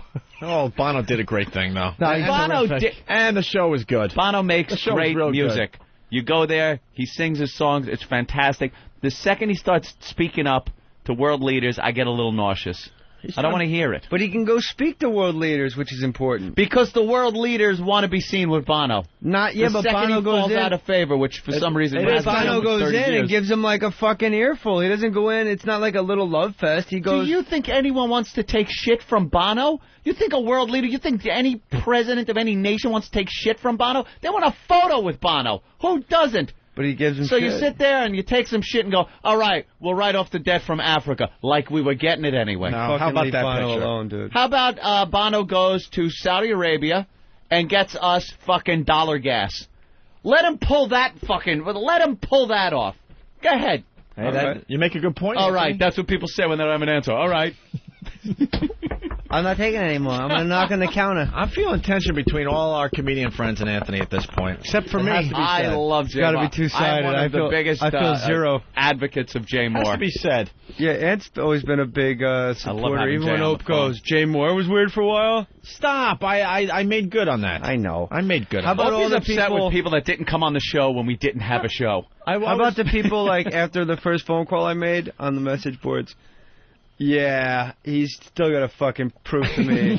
Yeah, they weren't willing to accept. Like, I don't know. He was only on for 45 minutes. Yeah, sorry. And there was an hour and 10 minutes left in the show. Yeah, sorry that Jay gave us hundreds of hours of good radio. Yeah. back Sorry in I the day. jerked off a gay man on live radio on NEW for crying out loud. Yeah, can you remember all the shit we got away with? I can't even imagine anymore being Sorry, there. bent It over has a changed black so hooker. much. The stuff we did on regular radio. Got a little white thunder.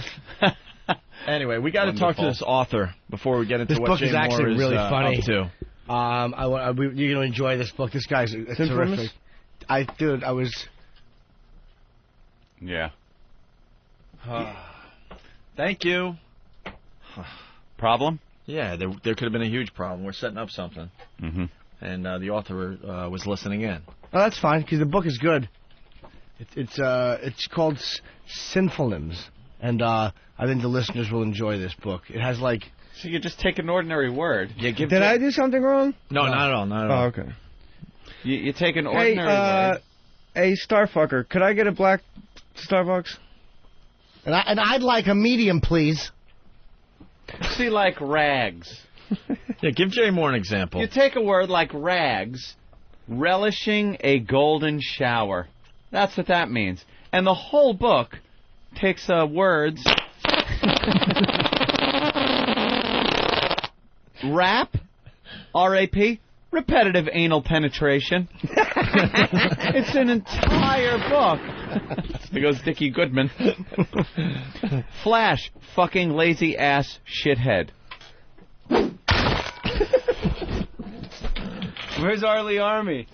You guys played so much Full Metal Jacket last week that I bought it. It's a great... Will doesn't love it. Wow, shit. The first half of the movie is great. We don't care if you're niggers, kikes, mix, or greasers. I love how he mixes Greasers. Greasers at the end of kikes and niggers. You're so ugly you could be a modern art masterpiece. You had best square your ass away and start shitting me Tiffany cufflinks, or I will definitely fuck you up. He was the best sergeant And in this ever. way, the second half of the movie, Fuck though, you up. the old sergeant, to me, the old colonel, could be the greatest character in movie history. And Jimmy does the impression. Not many impressions come out of Jim. That's right. But this Listen to one, Jimmy's impression of this guy. What's that supposed to be? Some kind of sick joke? I like your impression of the guy from Apocalypse Now. What guy? Ah, son. What? The Does Jimmy do colonel that? that's in the room in the trailer with Harrison Ford. Oh, we'll pass both ways to save time. That guy who was passing. Yeah, he was the You better greatest. get your head and your ass wired together, or I will take a giant shit on you. What a threat. We'll take a giant shit on you.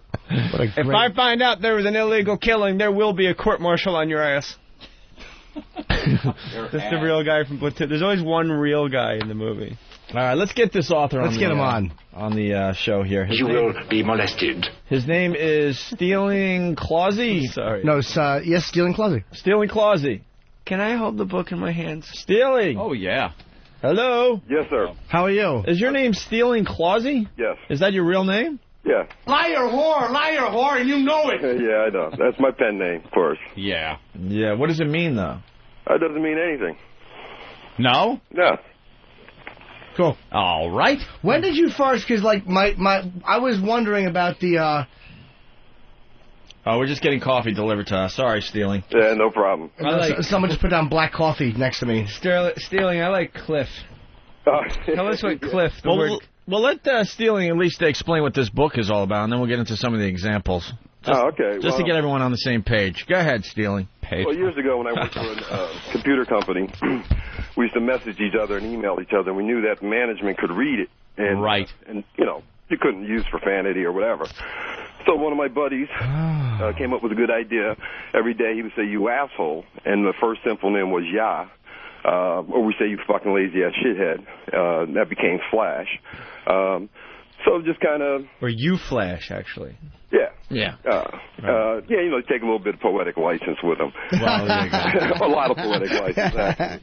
This one right here is pretty cool. Wait, hold on. Let's see what page. This is page 101. Yeah. Hold on. Let me see. Yeah, it's where's that? It's the Q-tips. Q-tip. Oh, Yeah. Quota. Quota. What's that one? Course use of toys anally. Yeah, one. I noticed there's a lot of the cartoon is here's like a biker guy with a little beanie cap. He's got a chicken, a dildo. Wait, what page is that? What page is that? It's 100. 101. Yeah. Oh, okay, my book Who did closed. these illustrations, Stealing? Good friend of mine, Jason Love, out in California. Okay, what is on page 100? 100 is like some biker guy. Wait, hold on. Let me get it. Oh, I see it. He's got a little beanie cap on. There it is. He's got a little Jimmy's they're both got it. I thought one was a woman. They're both little gay men. No, it's supposed to be a babe. Now, I don't know. What made you think that company memos being passed around with these little things would make a good book? Well, what's that? Oh, wait. Jimmy's got one. He's been all morning just cracking up. It's unbelievable how much he likes this book. Hold on, page 30. There's a actual, there's two, like, devils having sex, and the guy's like, the one devil spanking the other devil, and he's going, who's your devil? Oh, this is good. Or like turn to page, LOL. Yeah. Turn to page 28. Hold on. Oh, 28. Jimmy, I think you can find 28. I don't have 28. Oh, my God. It's a muscle-bound chicken. Ecstasy. Engorged cock satisfying that ass's sinful yen. Wow. That's a long one. Okay, well, here's... He didn't read the caption. He didn't read the caption. Oh, it's ecstasy, engorged cock, satisfying that ass is sinful yen. No, but there's a chicken. There's a chicken having sex with the guy, and he's whacking his ass, and it says, "Cock-a-doodle-doo, who's your daddy?" Hey, no. God damn. That's not psychology. That's Dave's ass. I like cunt. Now, how did you come up with so many of these? Just over the years, you know, shit that I've heard. You know, I've actually heard people say something and them not realize that it was an acronym. You're kidding. Oh, so he's got a talent. He's got a special talent. Yeah, that way people would know. 17. Hold on. Let's see if Jimmy likes 17. It's one of his favorites. Jimmy's a good gauge for this because he's. Yep. He's getting a laugh. Hold on. I'm on 21. There's 17. Okay. Now, cunt. Can't understand normal. Wait, hold on. What's the last part? My page doesn't have it. Can't understand normal what? Thinking. Oh, Thinking. okay. Right. It's a picture of a chick reading a cookbook. Wait, I can't read it anymore. Upside down. So let me ask you a question, because a friend of mine and I were talking, and he was saying that like when he hears an acronym, he'll kind of like think of other words that it might have meant originally. So when you first hear a word, do you automatically just start like connecting it with that line of like? Oh yeah. You know, like when when I first wrote to you guys.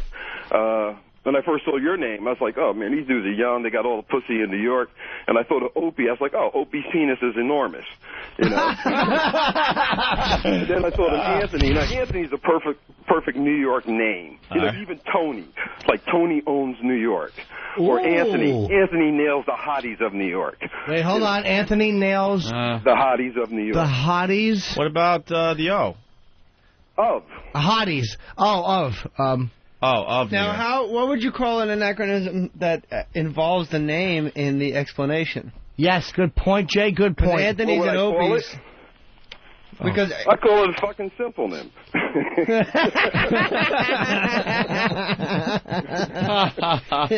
Wow. Oh, I tell you, the bush on this chick on page 129, Vampish. Oh, yeah, right? Tell our listeners what.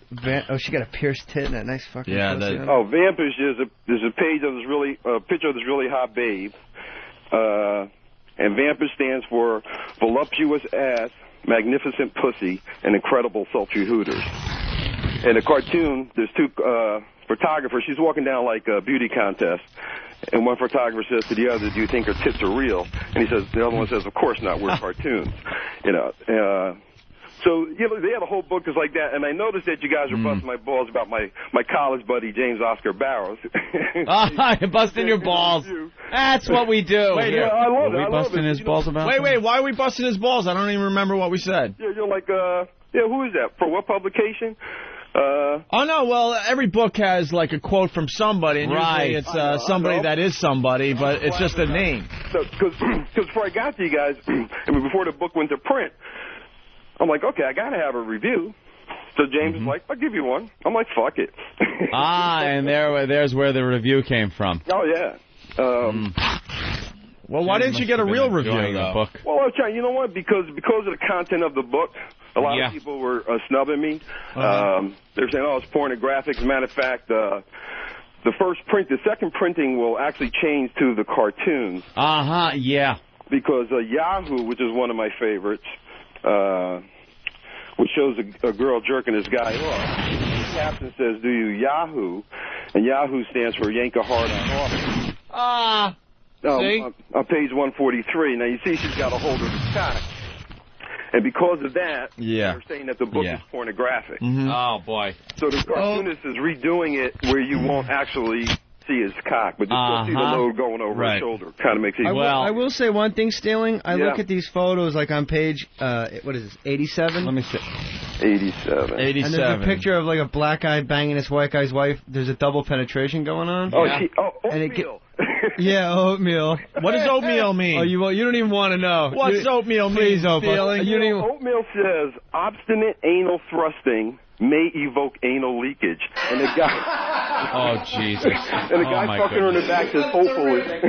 That's terrific. Hey, Stealing, I got to tell you, we've been reading these all morning long, and now the listeners are going crazy. They're calling up. The phones are just alight. And they want to talk to you about some of the stuff in the book, okay? Sure. The first call is some guy, Steve from Yellowstone. Steve from Yellowstone. Steve, how you doing? Hello, how are you? Very good. Hi, am I actually on the phone with Stealing? Yes. Yes, Steve. Hi, Stealing, how are you? I've actually been, a friend of mine works for the station. I have a copy of the book, and I'm kind of enjoying it. I just wanted to know, where do you get your ideas, because I'm really enjoying them. Believe it or not, they come from all over. I do believe it. You know what? Once I got into the habit of it... Ramon! Stealing Closet should die of AIDS! Well, one of my favorites... Ramon! This book has the humor value of AIDS! Ramon! Today should be Stealing Closet Day! Ramon! Acronym suck nigger dicks!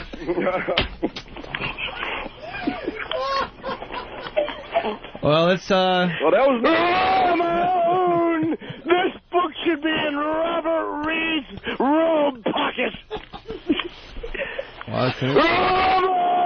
right, can we hang up on Steve from Yellowstone, please? You know, Company should have anthrax blown through the vents. Available at Stinson.com. You know, Stealing, I got to apologize. Our phone screener seems to be a little off today because Steve from Yellowstone, for some reason, was not he was supposed to get through.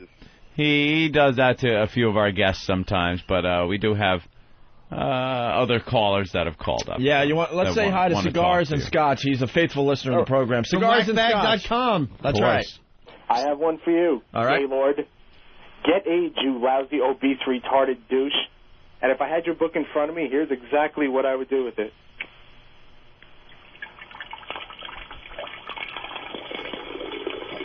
He's pouring himself some champagne. What is he doing? He's toasting the book. Watering flowers? Could be. I think he just woke up. This could be a long one. Let's see if... Wait.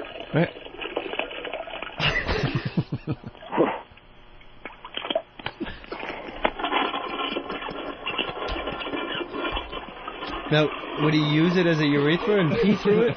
I don't know what he would do. I didn't get it.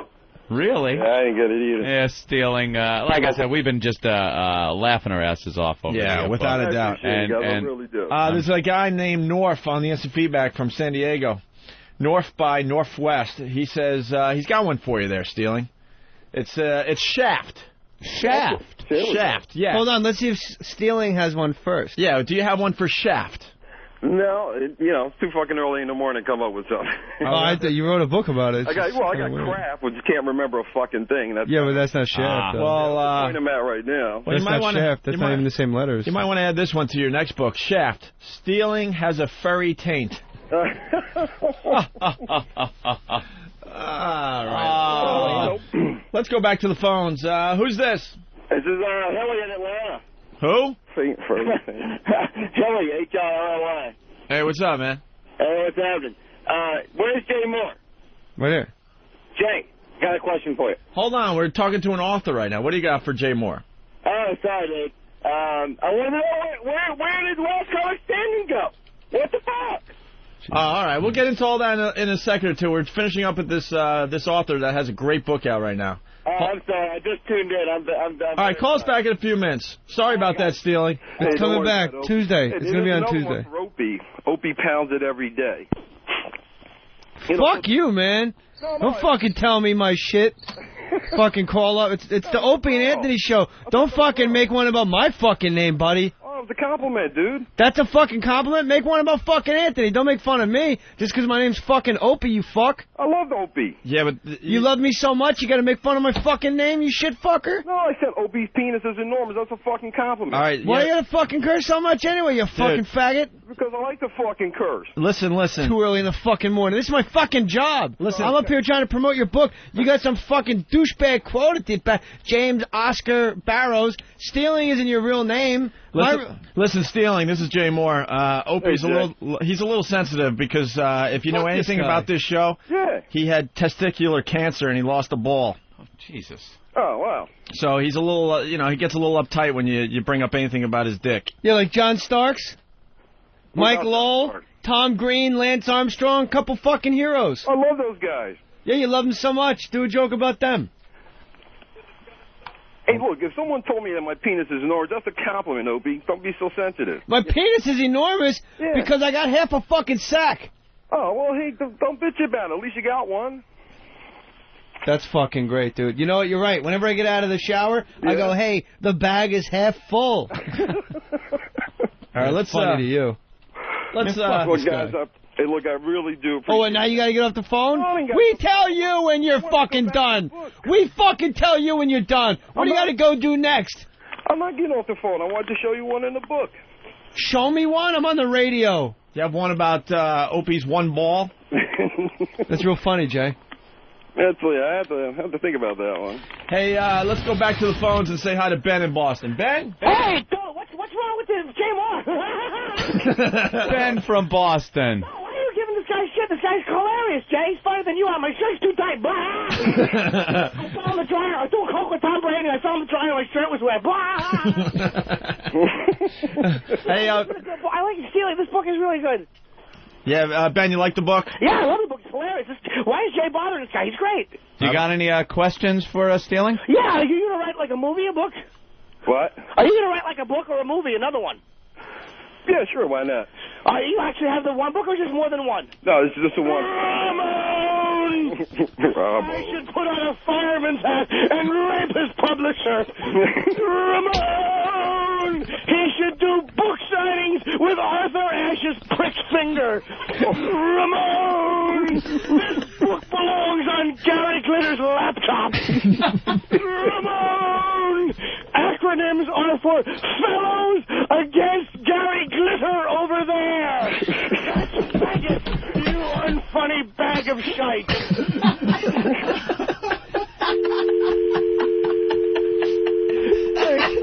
I think that was Steve from Yellowstone again. I think he got through the screener. That was Ben from Boston. Ben from Boston, yeah. I can tell from that laugh because he's up all night. Holy Jesus. Oh, what an awful, awful book. What an awful idea for a book. Oh, there he is.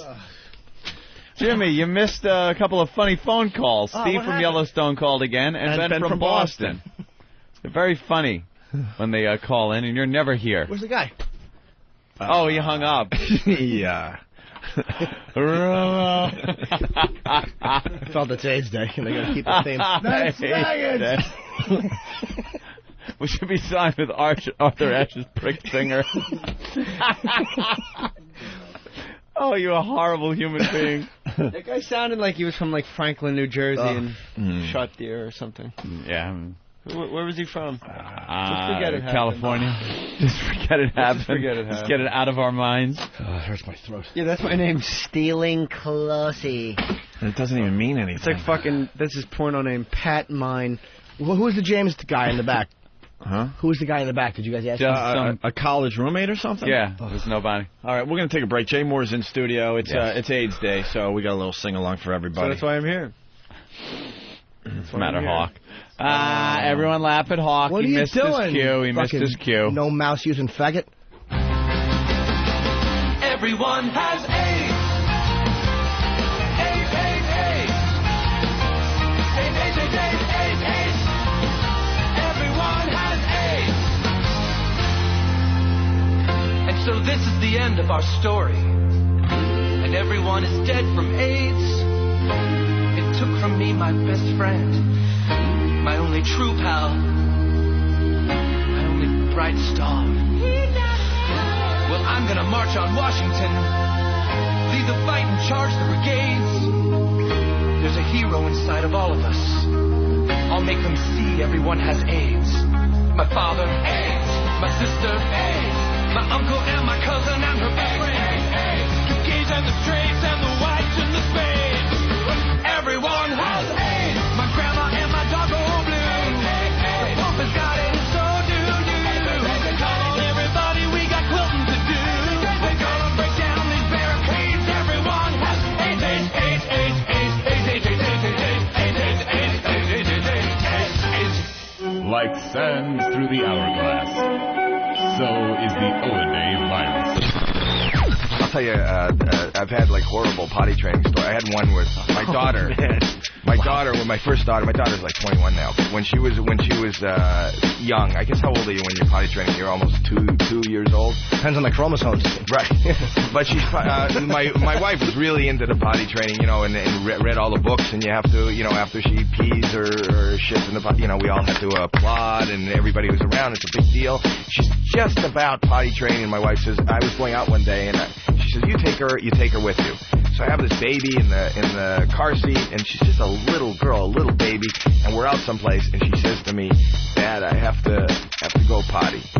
And my heart, I get heart palpitations. I'm thinking I can't go in a public restroom. I can't sit her down. And where am I going to take her? I can't go in the men's room. And I don't want her to sit down. I mean, I can't go in the ladies' room. I don't want her to sit down in the men's room.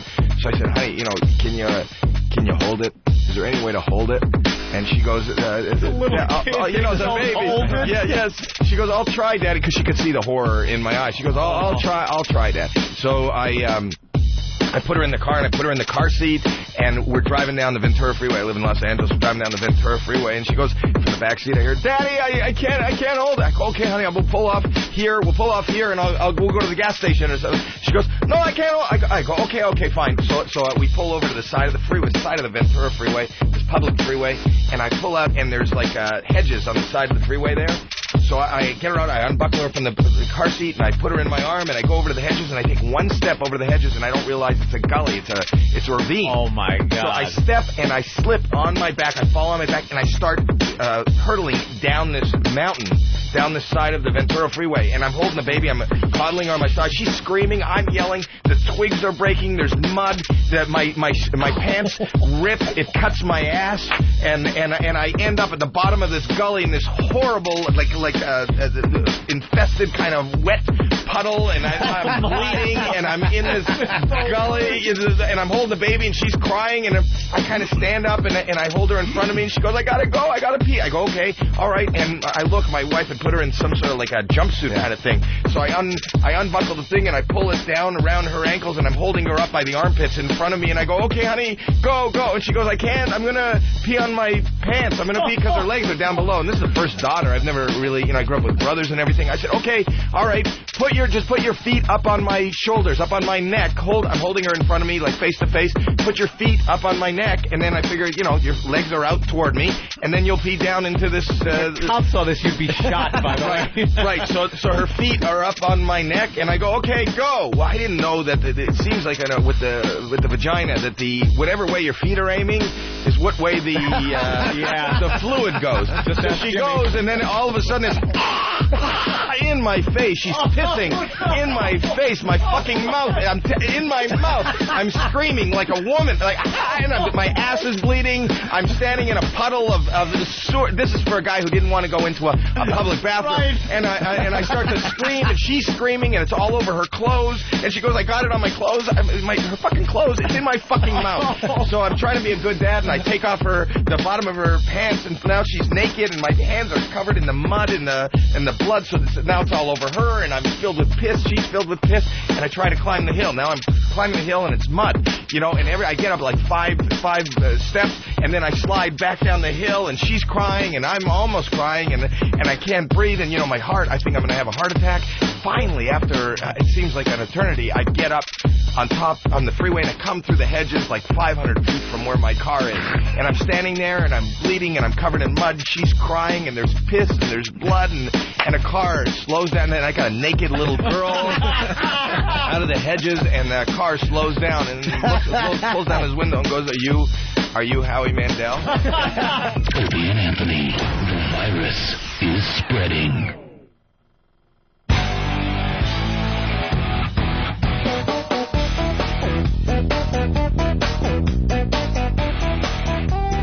All right, you're checking out the Opie and Anthony program. In studio, Jay Moore.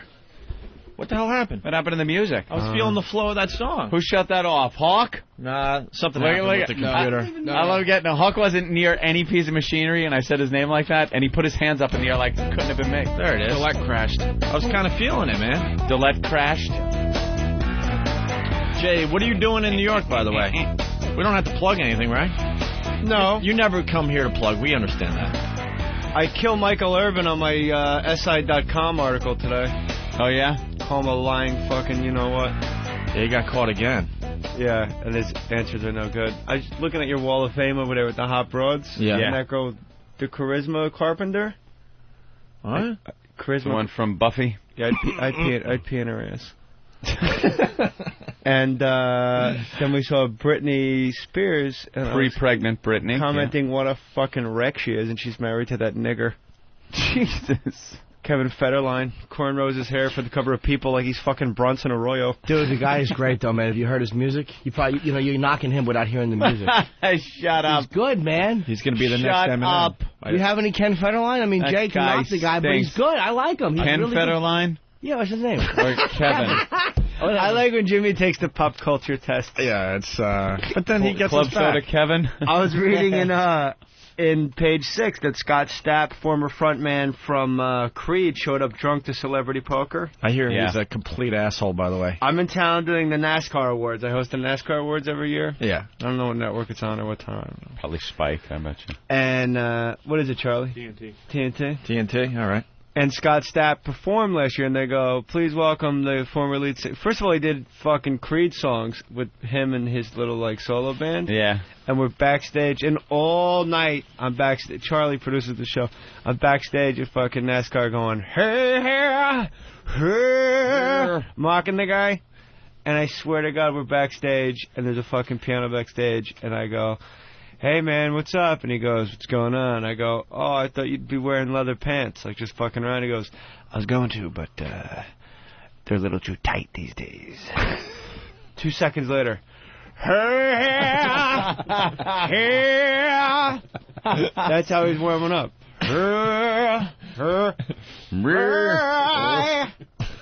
Jimmy, looking at me like I'm talking about putting my dick in your water. He doesn't know. Jimmy doesn't know about anything. And how the fuck can you argue Lynyrd Skynyrd and Black Sabbath, you fucking dope, Opie? Lynyrd Skynyrd over Black Sabbath. You're fucking Southern stupid. rock, You're baby. a dumb person. Southern rock. Jimmy's little smirk, how adorable he just was. I like that. I like that. Jimmy, I like wake the up. spunk. You can't argue Lynyrd Skynyrd over Black Sabbath at all. Why? Black Sabbath over It's Lynyrd two Skynyrd. different things. They are It's fucking rock and roll. It's fucking Sabbath. It's two different. Those Lynyrd are two Skynyrd different. Stinks. Those I are like two Lynyrd different Skynyrd. crowds. But, you know, those are the things That you was put like- your lighter up to if you're an incest survivor. Enough with Lynyrd Skynyrd already. Get it, Freebird, 8 minutes. Go take a shit when you play that, DJs. Oh, no, it's a little longer if you play the live version. You can live really version, get a forget dump about in. it. 14 minutes, I believe. Am I Losing is one of their best songs, by the way, which got no play. That's just between us. I'm trying to tell you something. All right. We got the Kevin Federline song. Dude, the guy's great. I mean, you can Play a tease him if little you of, want to. But, Ken Federline. Kevin, I mean. Ken, yeah. I get nervous. I don't know. You want to listen Play a in? little Yeah, tape he's back. good, man. Little taste. The guy's good. Should be saying, keep a damn name out your mouth, but y'all people keep increasing my change. Yeah. So, go ahead and say what you wanna. I'm gonna sell back to meal, hold in, I'm gonna. Yeah. I know y'all wish you was in my position, cause I keep getting in situations that you wish you wasn't. Cousin, I'm not your brother, not your uncle, I'm daddy, dude, stepping in the game. that uppity nigger went and hit me on the head with My the shovel. prediction is that y'all gonna hate on the style we created straight 2008. But I know that you really can't wait, cause people are always asking me when's the release date. Well, maybe baby, you can wait and see. Until then, all these paparazzi's following me. Getting anxious, go take Hey, where are the white people women starting at? in your magazine now every day of the week. All right. Turn it off. Horrible. All right, turn it off. Well, hold on. All right, turn it off. Turn it off. Turn it off! God, that was good. What's wrong with you guys? I got it from a Negro. Yes, you did. That guy, a lot of people would say he sounds like Eminem, but I think he's got his own distinct sound. I like his style a lot. There's a line in there where he says that the paparazzi's following him. Yeah, sure. No, they're following your wife. Anthony wears, hey, everybody, we're gonna get laid. Yeah. And Gnarly, I need to hear. Gnarly's my fucking makes me crash almost. I laugh so hard. No, they're on two different banks. Hey, let's say hi to Oscar in Indiana. Oscar. Do I get neither? Hello? What's Hey, up? everybody, we're all gonna get laid. Oscar? Oscar? Gee, yeah. Oh, ew. Hello? What was that? What was that? The fart contest is getting dreadfully close to me. No, I don't want to smell your mic. Smell his mic. No, I certainly won't. It's a celebrity. Smell his I don't mic. care who it is. I will not smell his mic. Smell his fart mic. No, the whole fucking area stinks. I just dropped one, too. Rub it on your dick. No. Sorry, Oscar. Oscar, go ahead. We're losing control of the show. That really reeks. Wow. Holy shit. Can I get a paper towel or something, Grey Wolf? Oh, God. Or some spray? Yeah, the guy's singing his lungs out, and Anthony needs paper towels and Lysol. Oh, God. Oh, what do you... Oh, my God. It hit me. Jesus Well, Christ. don't forget, Jimmy did it, too. It was a combination. That was two men. I gotta tell Get you. away from me with that spray. Hey, everybody, we're going to get laid. I gotta tell you, Jimmy's never smell. Thank you. Very rarely they smell. That's you, bro. Will you, all right, Oscar. get gnarly for me? I don't like that challenge. Hold by the on, way. Oscar's got something for the show. Oscar. Yeah. Go ahead, Oscar. I'm kind of confused. I don't really... I'm just trying to find a responsible individual for messing up my bathrooms and showers. What are you talking about? Well, I'm a porter at a truck stop. You know what a porter is? Yes. Porterhouse. Yeah, someone that did horribly in high school. Oh, well, it's also a person that's, like, cleans restrooms, sweeps, mops. Oh, gnarly! Hey, and he used it perfectly, Jay. There you go. So, Oscar, what's the problem? What's the matter? All the time in my life. Oscar, what's your job title? I'm a porter. All right, so what's the matter? What the hell is a porter? One step above slave. What's the matter? Yeah. What's I got the matter, this phone shit number. cleaner? I called this phone number this morning because I keep having to scrub it off. Let me ask you a question, honestly, and it's about what you're talking about. You ever get, like, a fleck of shit that's stuck in the side of the bowl you got to use your fingernail to scrape off? Oh, gnarly! Well, I won't get into that. There's a lot of stuff I got to do, but... What's the problem, shit cleaner? All right, here use that one. Yeah. Oscar. So your job is to clean out the toilets of some rest area in India. Yeah. Cut to the manhole, Oscar. How many rest areas do you have to do? It's not a rest area. It's a truck stop. Is it like a mafia thing where you fight for routes? I'm laughing at your finger just going towards it. Jesus, Jay. So what are you saying, buddy? I don't understand this. You guys are... This is weird. I ain't never heard... Is this... I don't know. Do you have urinal cakes in your pocket, Oscar? Oscar, you have a shitty job and you're not happy that you have to clean up Opie and Anthony advertisements on your toilets. I don't mind my cleaning duties. It's, there's bathroom graffiti and there's boogers on the walls, but this Sharpie writing that covers like 2 square feet. Yeah. Oscar, I think you're full of shit. And I just think you're some fucking moron from Nutley doing a little gag. Wait, Jay's calling shenanigans. Hey, bud, what's your problem? Ramon, get me a My-Fi. All right. Learning about Cuba, having some food. Thank you, Oscar. Isn't it our time, Mr. Hand? Hey, History, see the globe right over there. I know that, dude. I like when you do the ticket scalper guy, because I don't know a single line of dialogue except for when you do it. Act like wherever you are, that's the place to be. It's Damone. Hey, Debbie, isn't this great? Charlie. Who's Charlie? Charlie's just some dude, man. Hi, Charlie. What's up, Charlie? We'll go and get one of those abortions. Can I hear gnarly one more time? Oh, gnarly! That's your Academy Award winner, dude. I love that one. Fucking insane. That's 10. Well, I smoked way too much. Oh, those guys are fags! And you know what it is? It's the little, like, screamy in his voice, like how he's kind of half screaming. Oh, those guys are fags! At the very end. That's fags! You can't, like, say it in your house without just sounding like a dick doing Spicoli. It sucks that he doesn't want to acknowledge that role, because it's the greatest role ever. He hates to He really is acknowledge a that. self-important ass, isn't he? No, he's not. Yes, he is. Fuck you. All right. Is that your little brother? He's a good-looking kid. Good-looking kid. Charlie. 2 tickets Charlie's for my Earth, sister, Wind, and and Fire he's and Little Brother. I love that. Listen, let's try to get this on track again. We got Jeffrey Ross outside the studio. We're going to bring him in a second. Yes! Look at little Walter Matthau. Sorry, man. It's a good one, though, Jeff. All right, listen. And Rob Bartlett, who's doing the Brian Wilson character for Imus on MSNBC. It's going to be like last year when you fell in love with that girl at the photomat. You bought 40 rolls of fucking film. You don't even own a camera. 5 different things going on at this point. This is what we in the book publishing business like to call gay. Really, I thought I was... I didn't even have a... That isn't even labeled. Wow. Which one's gnarly? Gnarly's over there. Go ahead, hit I'm gnarly. hitting the ones without any keys assigned. Oh, gnarly! All right, listen. I want that in my machine, too, when I You're get not it. getting a machine. You're not getting a machine. You're not mature enough. Look at Kelly Ripa with her fucking ripped up tummy. You know her labias are extra long these days. Did you ever see her camel toe? I saw a photo. Yeah, it's on fucking really it's nice. on Whackbag. It's somebody's SIG picture. Yeah. So many kids have come out of there. It's got to be a little loose, you know. Big fist in there. She's smuggling a fist in those little underpants. No, Love it. not. The size of that fist. family she's got. What is she up to? 3 kids now? 3. All right, can we play the Rob Bartlett? Three on one side. Please. What? Please. Yes. Brian Wilson character that Rob Bartlett does on Imus' show on MSNBC. Once again this morning, he's wearing the Opie and Anthony T-shirt, spread the virus, and he had this to say. My friend Brian Wilson, the Beach Boys. Good morning, Brian. Good morning, Opie. Morning, Anthony. Brian. Where's little Jimmy and E-Rock and Martini Steve? Just doing inside jokes on Imus' show. Yeah. Bunch of senators watching. What? Yeah. Imus' listeners have no idea. I'm on this show, and I have no idea what they're talking about today. I don't understand a single word Imus says. I love Imus. It's I like Imus a lot. I don't get it, dude. I don't dislike him.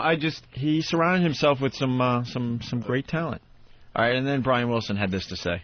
Well, Merry Christmas, Happy Hanukkah, Peaceful Kwanzaa, Solemn Ramadan, and for all you atheists, I guess have a nice life, because that's about all you guys got. I appreciate you, Opie. Have a cookie. 11 minutes after the hour here on the 11 minutes after the hour. Happy birthday, little Jimmy. I appreciate you, too.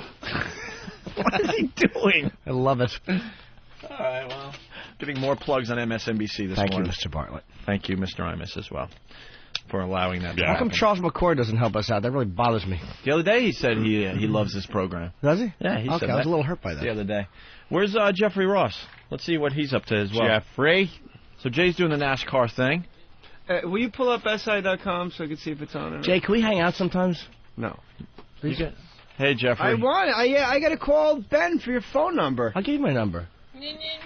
Hi, Jeff. Shut up, you hook-nosed Jew. There he is. Whoa. Wow. Is he packing heat this time? Not this time. I don't know. I figure you're over at How's in your hip, Iraq Bubby? so much. Huh? You should be carrying around an M16. I have a verbal assault unit. Oh, they're hugging. Jay Moore and Jeffrey Couple Ross. of men haven't seen each other in a Yes, while. They're man. back slapping. They're hugging and looking at each Remember the other. time we double-teamed Georgina? I think about it all the time. Me and Jeff Ross double-teamed a chick in my apartment, and she was sucking his dick, and I was fucking her from behind. She a comedian? No, she's a waitress. And then we made eye contact, so I gave her the finger behind her head, and he started laughing. And she goes, "What are you laughing at?" He goes, "Nothing, I just thought of something." I was like this. I was fucking, and I go. And he's like this. She goes, I just thought of something. What's Jeff packing? Jeff's got a nice fat hog on him. Does he really? Yeah, I'd say 7 inches. Like, same length as mine, but a little fatter. I knew he had to have something That's not good. what Georgina said, by the way, What'd just she for the say? record. She said that I had a bigger one. I And just if my said it was girlfriend's bigger. listening, this is all made up. I just said, when's her 16th birthday? Coming up. I didn't know you had a Good to fat see cock. everybody. Good Good to see. Yes. My dick looks a lot. It's really, really small when it's soft and sort of It's okay. a grower, not a shower. We all You learned had that Jeff from had Jay a. I think we were relatively lengthwise, maybe. I didn't take as good a look as you did, apparently. I took a good. Well, you were getting head. I was inside her giant Australian bush. Remember that fucking mange? Remember we said it was Kate Moss? How long ago was this? A long time ago. Yesterday. It was like September. Just blowing up your spot. This is great. A little Jersey reunion. Norton, That's Moore, what and it is. Ross. There you go. That's right. All Joe, you your guys. stripper friend.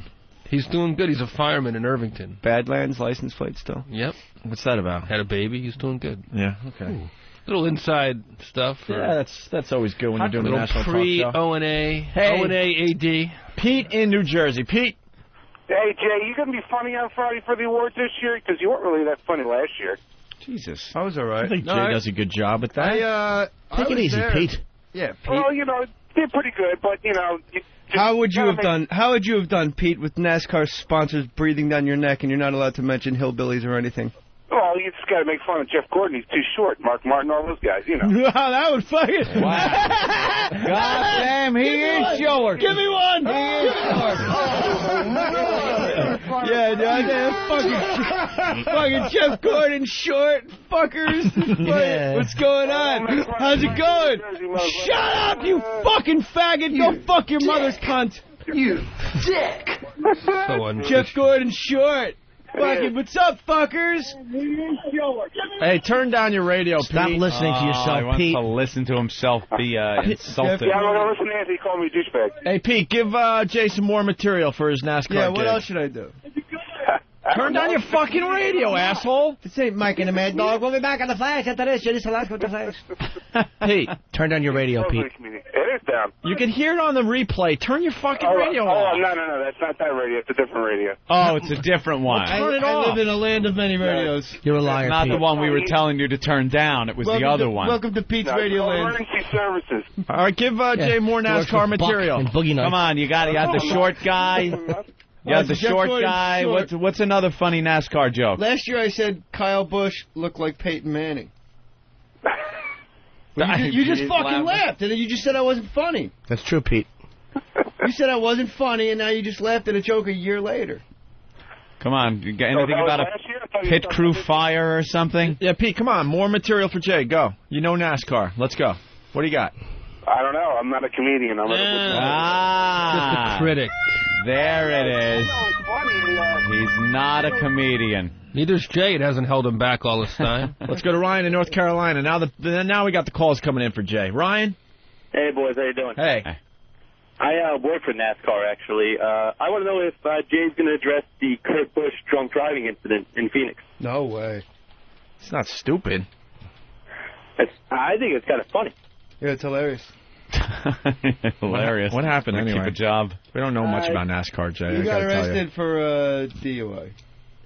Well, he refused the breathalyzer. What happened? Which is the same as being guilty of a DUI. That's what you got to do, though. You got to refuse. You're going to get hauled in anyway. And then you lose your license for a certain time. Not when you're on that track, motherfucker. You should see the fucking chicks these guys there. troll in with. Oh, my gosh, they're so hot. Really? That's all I got, boys. NASCAR That's what you chicks have? are hot? Yeah.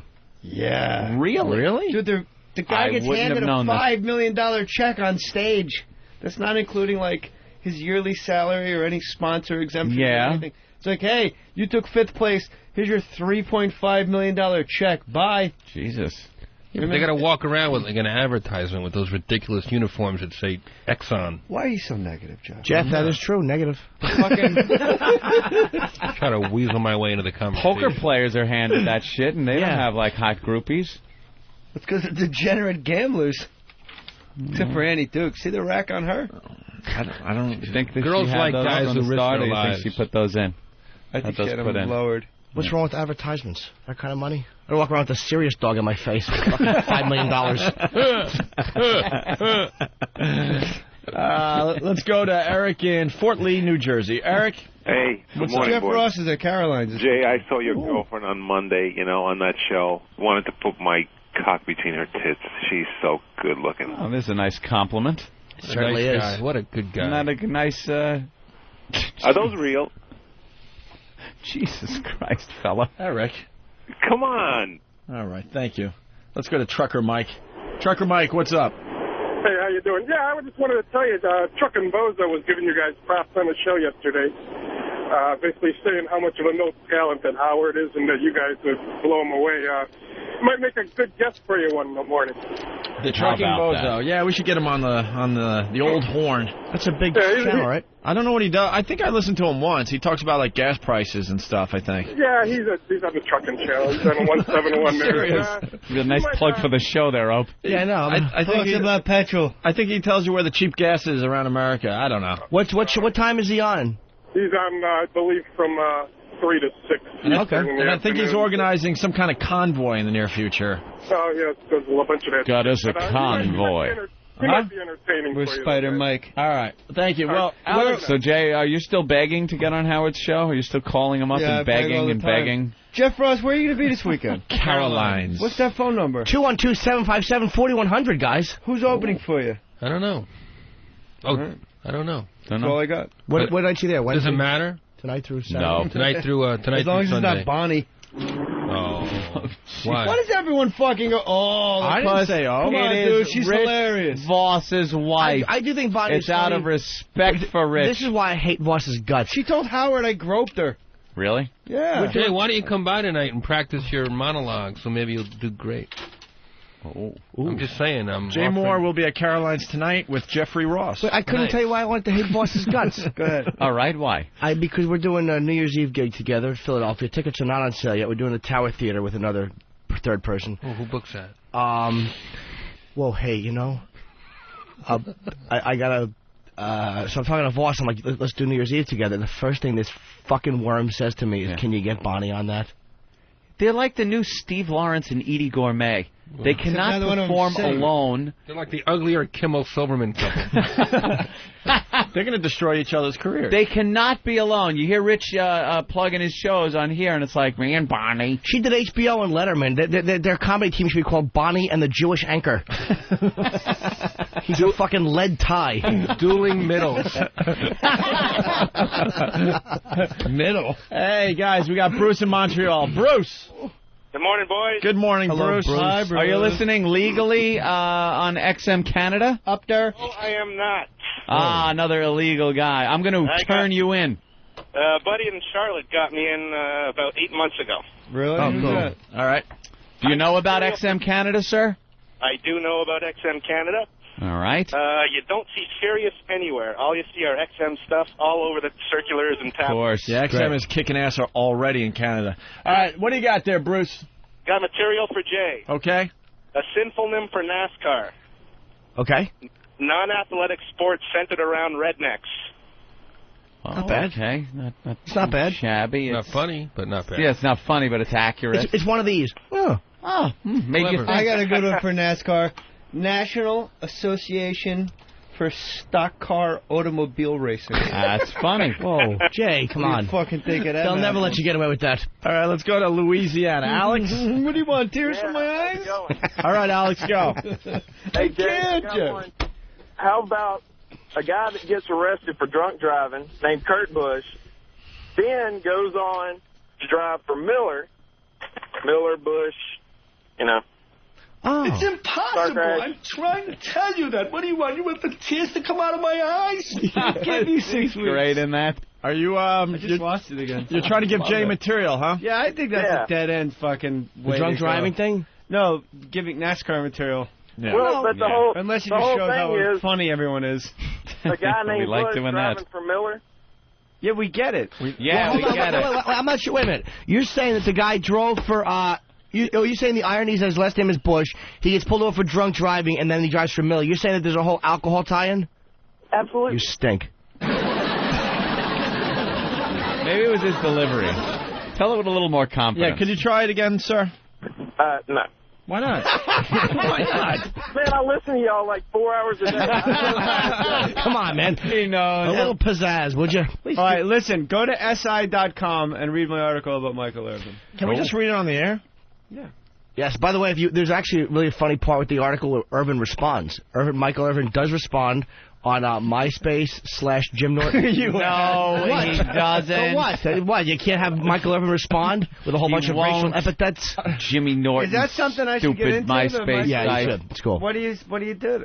You meet friends, Jay. I have It's nothing fun. to sell. You plug things, right? You're I have selling nothing to something. plug. You don't have to plug. Plug Dane Cook Plug on Saturday Night yourself. Live. Oh, he's on SNL. You get into a pissing contest. You can plug girls. Barry's so fucking crazy lately. Is he ignoring you? Dane's on SNL. You know how it works. It's crazy. Barry can't I look believe like Dirk Nowitzki. Can't believe he's allowed back in that building. That's what happens, right? And then all of a sudden, your management or agent. Jay, tell me about the time you left Don't call SNL anymore. during the broadcast and picked me up at the Boston Comedy Club and took me down to Little Italy. Get drunk. Yeah. He left it out of I your guess you book. didn't have any. That was in the book, right? He left me out of it, I left think. you out. No, there was another story where you Where were you when I was writing it? Wasn't there a story where you left I had mid-show? a panic attack. I left. I had to get out. I read your book, Jay. I thought my TV was going to fall on my head. I read in Jay my Moore's dressing book. It was great. I used to just leave and go to the Boston Comedy Club and get shit. And people would be watching the monitors and be like, "What?" But I thought, Would you go back for the wave goodbye? no, that was my biggest thing was I couldn't stand the wave goodbye. It was like the most offensive. Because it was his wave hello. That's funny, man. He's right. Mean-spirited, but... No, it's not. It was true. It was honest. You were in the 20,000 Leagues Under the Sea bit. Yeah, me and and the David striped Tell, shirt. Me and David Tell were just on each other's dicks and balls in the background. Hysterical. I remember going on the front page. You have to go to more SI writers when you go to SportsIllustrated.com. That's fucking bad news. I know. Why aren't you one of the... Go back to the front page. Jeff Ross, Carolines tonight. Through if Sunday. If you live in Connecticut or anywhere outside the 5 boroughs, it's worth the drive because Jeff Ross is as good as you're going to see. I saw Jeffrey tonight. at Avery Fisher Hall a couple weeks back. What were you doing there? That was great. He absolutely killed. I did a show for the New York Comedy Festival. Dennis Leary hosted. It was a bunch of nice. just about everyone that did the show does night. our show, and Jeffrey was one of the biggies that night. I was killed. Thanks, Opie. Well, come to Caroline's, and if you're listening, sit in the front row, and I'll personally make fun of your ugly ass. Nice. All right, Jay, we got another joke for you that you could use as you do the NASCAR gig. Dale, South Carolina. What's that? Yeah. Yes, you do. Am I on? I just sprayed. Doesn't make you a bad person. No. Get to the point, sir. Quickly, we have big celebrities in here. Yeah, I just wanted to. I got another joke for Jay if he's up for it. Please, I need all the help I can get. What do Dale Earnhardt and Pink Floyd have in common? I give up. Wait, I think I know this one. Yeah, go ahead, Jimmy.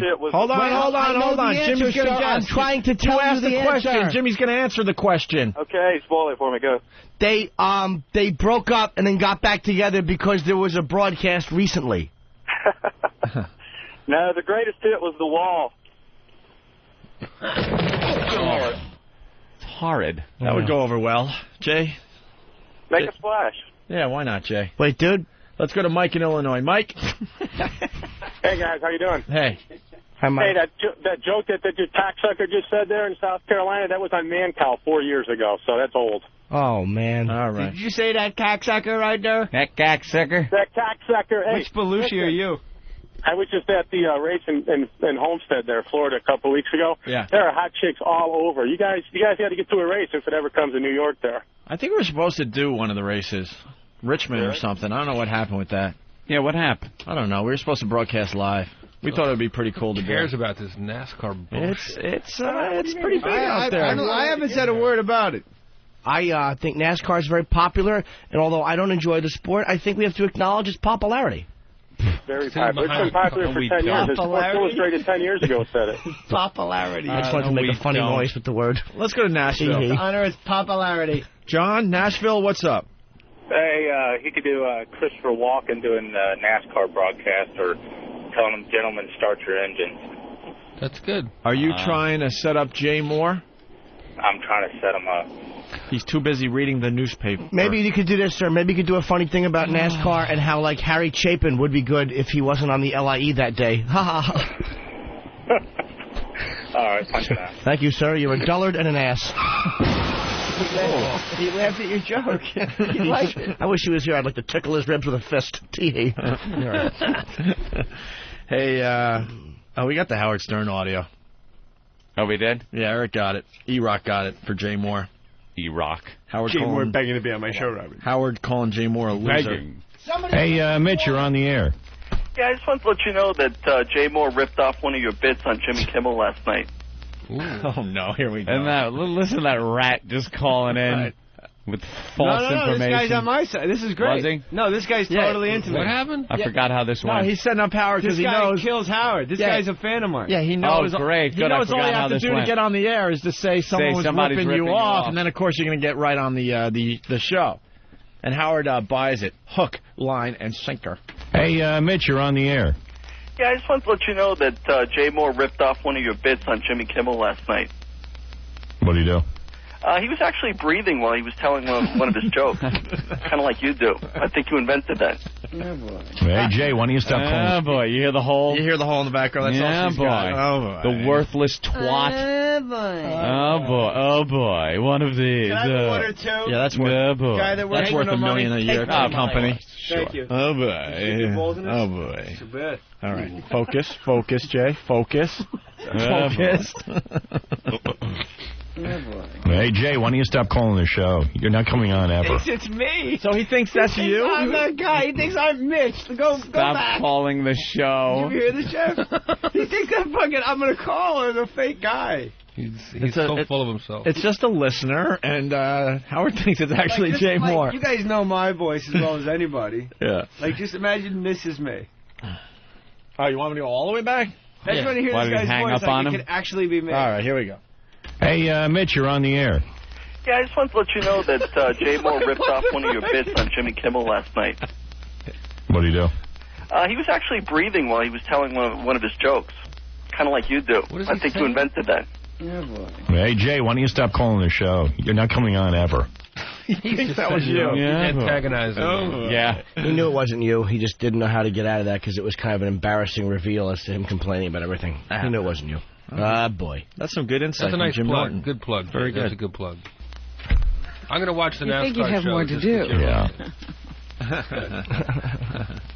Isn't Jay the comic who tried for years to get on our show and then trashed me on the Opie and Anthony show? Absolutely. Yeah, well, F him. He stood on the side of the MTV Awards. Yeah. He stood there, not unlike Jim Carrey 10 years earlier, just waiting to get on the... And what a fucking loser he turned out to be, you fucking big-mouthed asshole, Kenny. Stop sucking Howard there. I'm going to be at a fucking comic book store in Long Island this weekend, boy. Right. Oh, the guy every week. He's got to be on the street fucking grubbing up change. He still has to do bar gigs. There's There's doing Howard bar taking gigs. care of you, Gary. What kind of asshole is on a nationally syndicated radio show and still has to plug his own bar gigs? Oh, Jimmy, sorry. Where are you going to be this weekend, Jim? Nowhere, just here. Dude, at least you're performing. This guy's point, going good there to be a lackey, to show people what a lackey looks like. He'll go to a bar. Jeff Ross, Caroline. Hi. Thursday through Sunday. Thank you. Hi? That's what he'll say. Hi. Oh. And that's his job. Tell him, Fred. Stood there, not unlike Jim Carrey 10 years earlier, just waiting to get on the show. Except Jim got on and Jay didn't. Right. And so, boo-hoo. Boo-hoo. So after being a super fan, he trashes me. Because he's got no goddamn convictions or morality or You anything. hurt his feelings. Yeah, I have no 'cause he's such a convictions. You know me, I'm convictionless and rudderless. I have no opinions about anything, and I've always been a super fan. But I was Bono and Gary Oldman. Those are my super fan men. Fucking Howard. Some old skinny Jew. That likes wearing rap clothes now. At Does he? 53 years old. Yeah, he was on Letterman in a rap outfit. Let me tell you something, Dave. And how about how he's just so tired of his own show, like when he's just going, isn't he the guy who, like he can't, he's putting himself to sleep. He's somnambulistic, Jimmy. What was that word? Somnambulistic. I like it. It's a very good word. I've never heard it before. Yes, you have. But this is like a little quirk I have.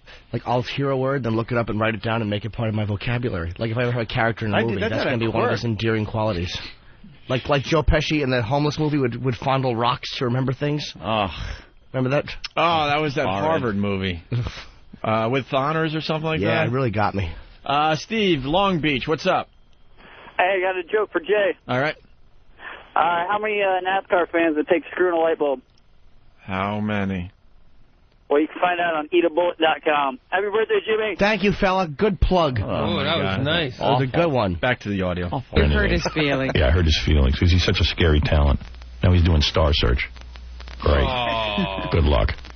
What a douchebag. I only did it Now twice. he's doing Star Search. I thought he meant he was goofing on Last Comic. I think he was goofing on Last Comic Standing. Yeah. Which was a national TV show. What's bad about having one of those? It helped every comic in the country, including our very own Jim And Norton. if you think about it, American Idol could be considered Star Search, one of the most popular shows on television. One of the websites that you guys are friendly with, I got to take issue with, and that's fuck, I'm gonna forget what. MySpace/Jim Norton. No. Cringe Humor. Oh, Cringe Humor, yeah. They got me listed as one of the all-time worst comics ever under Hack and Network Sellout. Wow. But then they review like a Rich Voss, Bonnie McFarlane, and like Alonzo Bowden show and Dave Mordell show, and they'll give the show an A+. Oh, and it's like, well, how can you call me a network sellout if you're giving an A+ to the people that I put on television? Like, how do you put me under fucking Ant? Oh. Like, go on Cringe Humor, and read what they write about me. CringeHumor.net. It's like I steal all of Bobby Kelly's material. I don't fuck a stool on stage. All right, as Anthony gets that up. I'm not a sex addict. Back to the audio. Hold on. Excuse me. For the guy who just opened his asshole in front of me in the bathroom, not a sex addict. I'm not saying it wasn't hot and appreciated. Just saying you are. I will say you did run into a stall like a little girl. I used to open for Jay at colleges, and while I was on stage, he'd stand way, way, way in the back and pull his pants down and slap his dick around while I was trying to remember my jokes. Caroline's Thursday too soon. There you go, Jeffrey Ross. You can do that when the opener goes along. All right, back to the audio as Anthony finds what you were talking about, Jay. You certainly weren't going long. Good luck. By the way, I have to take back what I said about that show. I watched the rest of it. It was abominable. All right. Boy, New York comedians were really bad. Really? Oh, my goodness. How good's a comedian going to be on television where you're not allowed to say anything? I mean, seriously, think about it. Well, they did do some bleeping, but, man. And bleeping always makes everything funny. Well, it made Ozzy funny, so I guess the comedians thought it would help them. Right. She had nothing to add. Last Comic Standing was a good show. It did help me. It really was a good show. Gave me a great relationship with The Tonight Show, which I can directly attribute. It made Voss a headliner. What other fucking plug do you need? Rich Voss headlines The Stress Factory. Norton had the best Tonight Show set I'd seen in 2000 and up. Oh, thank you. It was amazing. I agree. It really was amazing. And you're always on with the hottest little fucking who's. Kira Knight. That's because the girls request me. Yeah. They do. They Tell want us to see about that. They just want to touch my chin. They know. First it was Hillary Duff, who I got a thing for. Is she cute in person? Yeah, she's attractive. I think she was sick today. She was on the... I didn't like the dress she was wearing. I really sound like a 60-year-old fag, but I didn't like the dress she had on. Does she have big tits? I don't remember.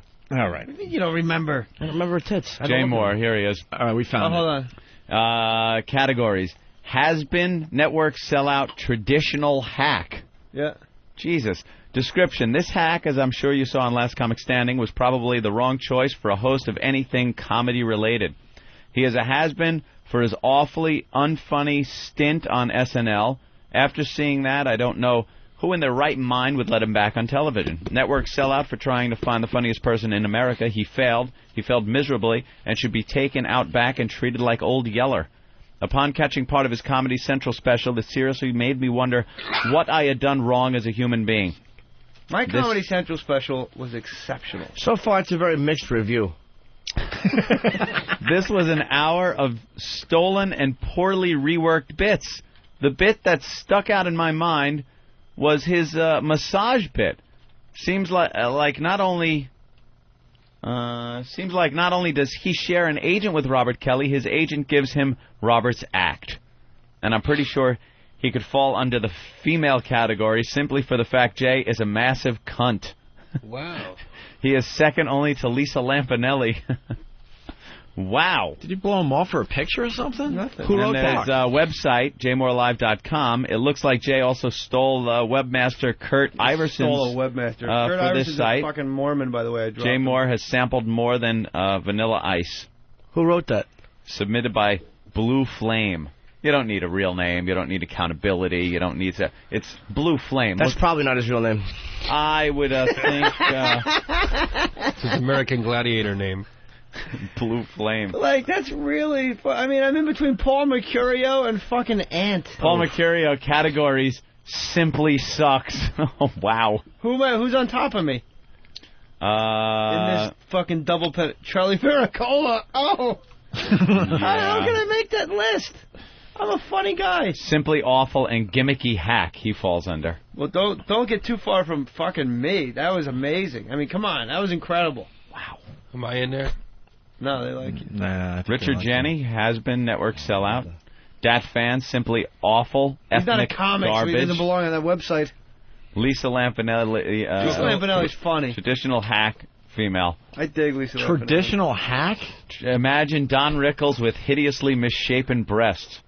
Her whole I love black there's cock nothing gimmick. funny about Don Rickles. No, but I think what they're saying there, and I got to jump in and almost defend that review, is what the point he's making is picture like what Rick is not shitting on Rickles. Whoever wrote that. She has the sex appeal of B. Arthur's rectum. Wow. That's a little mean-spirited. Yeah, and that's not hacky at all. Right. But how did I get a review that awful? That's scathing. What did you do? You guys have seen me perform probably a dozen times. I love watching Jay. Laughed my ass off. Ant. Carlos Mencia. Like, how did I make this list? Carlos Mencia. Why are you plugging? You're the one who plugged the website and told everybody about it. Because I wanted to know how he can review a Rich Voss. Well, let's get him on the air. A Rich Voss, Dave Mordell, Bonnie McFarlane show. Give the show an A+. They came from a show I created and then call me a network sellout. Fuck you, you fat, bald fuck that has no talent, so all you do is make fun of people. The show was good when it first started, but in the end, by season 3, it was No, that's NBC's fault, because but we didn't they don't know that. Some schmuck we didn't want to do the show. They pushed for a third season way too soon. They wanted to do a third season a month after the second season ended. You agreed. You can't tell a network, no, I'm not going to take your 25-episode order. You're out. Right. Yeah. You can't say no, boss. What if you said no? What would have happened? You're done. They would have replaced Wait, it. they would have. They do it with somebody else. I would have done it. Who runs this site? It's Pat. That big fat It's Pat. guy. He was in here once, and I think Club Soda Kenny interviewed him. Patrick. Oh, did he try to do the news once? And then he trashes me because he thought I set him up to fail on the show. Yeah. He has absolutely no skills in front of an audience or in front of a microphone. And he looks like the guy that. And he bombed horribly on our show, and then he trashed me on the website. Why, saying I set him up to fail. Did he trash you on the website though? Fuck yeah, he did, man. Oh, so you're with me? I never forgot that. Yeah, of course he did. He had horrendous things to say. Featured comedians: Dane Cook, Ben Bailey, Greg Giraldo, Laurie Kilmartin, Keith Robertson. All right, Steve Byrne. All right, you know what? This isn't going anywhere. I don't know. I like hearing names. Well, it's better than hearing fucking NASCAR jokes, Opie. Well, we're just like that was. Why did Jimmy's friends have to wait so long before they come in here? Not anymore. We got through that. Do you know that site was originally Cringe Humor? Originally was morphed from JimNortonFans.com, and then it changed. And the word cringe mutated. And the word cringe came from our show. Really? And we're doing the whole cringe radio. Cringe radio. So I mean, you know. And I've retired from stand-up, so take me off that fucking thing. Have you retired? Hey, why don't we play some comedy instead of speaking of comedy? I'm going to try to get us to break here. Why don't we play a little Jimmy Norton on the Tonight Show? Can I have a kiss? No. Why not? Can I hear the bowling song by Stephen Lynch? Something funny. Wait, no, hey, wait, you don't think wait a Jimmy minute. Norton's funny? That was a backhanded compliment. No, I think Jimmy's very funny. Wait. All right, Jay, what do you want to hear? I want to hear the bowling song by Stephen Lynch. I don't. Oh, boy. Who asked you? When people are talking, it's none of your business. Play Especially when the it's me version and my from brother. the CD where he explains the whole thing. No, I hate that part. What? So I don't want to play it. Everyone drunken people and fucking rascals and orange. Well, play it! Because we forced him to play really, it. I don't. I don't want to play it. He played Come on! Here's the history. He came in and played the bowling song on our show, and we trashed him. We said, we like what you do, but you finally played a clinker. Clunker. How could you say that? Clunker. Well, that's what we said at the time, and we made fun of him, and then we told everyone who was going to the show to request a song, so we put him in a strange spot that night. Look at Muffler. Who's that? Muffler rules. That's one of my friends. Fucking. Who's the girl? She's hot, man. She's on. Is that the one? All right, this is a Jay Moore request. You want to do it? It's you got the one from the CD? You heard this bowling song? All right, Derek's got it. Listen to this. Before you, dude. Well, actually, we should stop and give Jeffrey Ross a plug. He's playing Caroline's very funny guy. Our friend of the show. He's there. How can you? Oh, yeah. All these big mouths here. A lot of big mouths. Today through Sunday, Caroline's. The phone number, Jimmy? Is 212-757-4100. Jeff Ross, you know him from all those Comedy Central roasts, which he is brutal on and really funny. All right. As we go to break, it's a Jay Moore request. Stephen Lynch doing the bowling song. Bowling song! Sorry, I don't know that song. I don't know what the fuck you're talking about. But that fucking bowling song would be the death of me. Half the people here don't even know what you're talking about, by the way.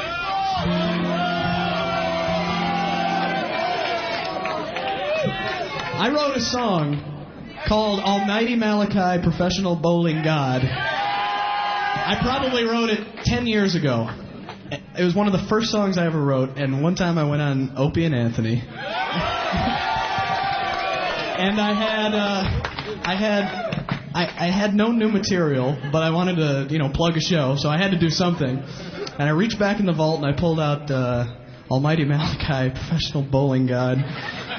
And not only did they not laugh, they made so much fucking fun of this song.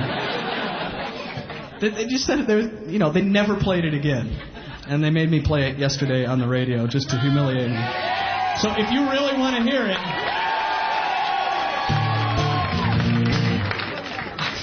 Why? Why do you want to hear this song? All right. By the way, forget that it's about bowling. You're not supposed to know that at the beginning of the song.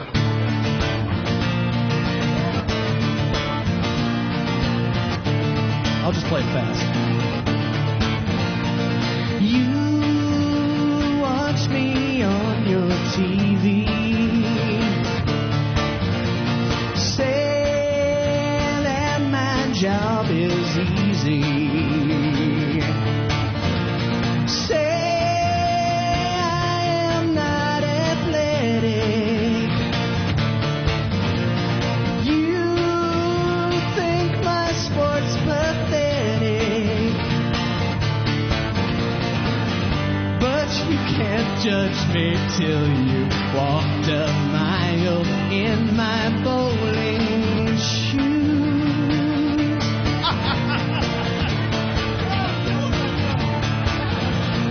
So I don't get all the ladies.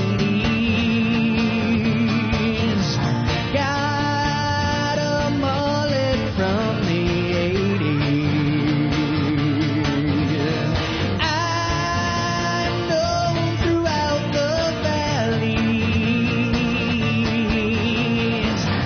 as the prophet of the alleys. And as I roll the ball, I cry, let me bowl and let me die. I'm Almighty Malachi, the bowling god. The smell of rosin gets me high. Kiss those fucking pins goodbye. I'm Almighty Malachi, the bowling god. Thank you for coming out tonight. All right, one more verse. Got a ball that's smooth and all black. I keep it in my favorite ball sack. Oh yeah. I get a feeling in my soul as I finger every hole. And as I roll the ball, I cry, let me bowl and let me die. I'm Almighty Malachi, the bowling god. The smell of rosin gets me high. Kiss those motherfucking men goodbye. I'm Almighty Malachi, the bowling. Not a single man will try to beat Almighty Malachi. All who challenge me are slain. Come on, fuckers, pick a lane. Marshall Holt, Gary Dickens, get in line for your ass kickings. John Petraglia, Norton Duke, you're so lame it makes me puke. Who among the Pro Bowl sector dares to down his wrist protector? Not that pussy Nelson Burton, tell me that his wrist is hurting. Hey, Mark Roth, hey, Earl the Pearl, hey, scared to give the ball a hurl. How about Dickie Weber, his son Pete? I'll turn the motherfuckers to cream of weed. And now I roll the ball, I cry, let me bowl and let me die. I'm Almighty Malachi, the bowling god. Smell of rosin gets me high. Kiss those fucking pins goodbye. I'm Almighty Malachi, the bowling god. Yeah, the bowling god.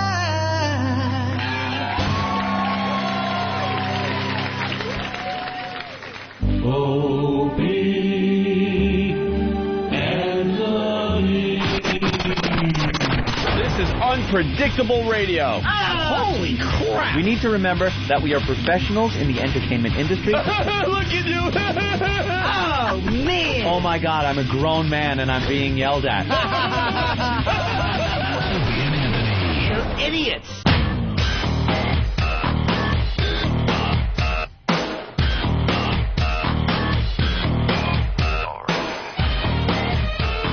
Who hasn't poked a log before? We've all Me. done it. That's what we're talking about now. I have never touched my own shit. Look, man, What are you, gay? Or anyone else's, for that matter. Dude, it was yesterday. It took a good half hour to get this one 3-inch nugget out. And I thought...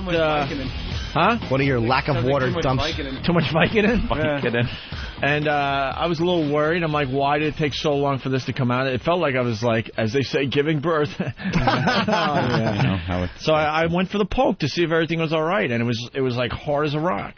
I mean, hard as a rock. Touched it with your fucking finger? Touched it, and nothing went on my finger. That's how hard and clean it was. And I pointed out that what Opie did was he helped a rascal. You've never poked a log just to see what's going on. Opie, you ripped you off. Did you poke a log? You've poked logs, right? I'm poking the log. log. On that goddamn video. I'm the log poking kid. I didn't see you actually poking the log on that video. He's a real Fred Miller. I did not look.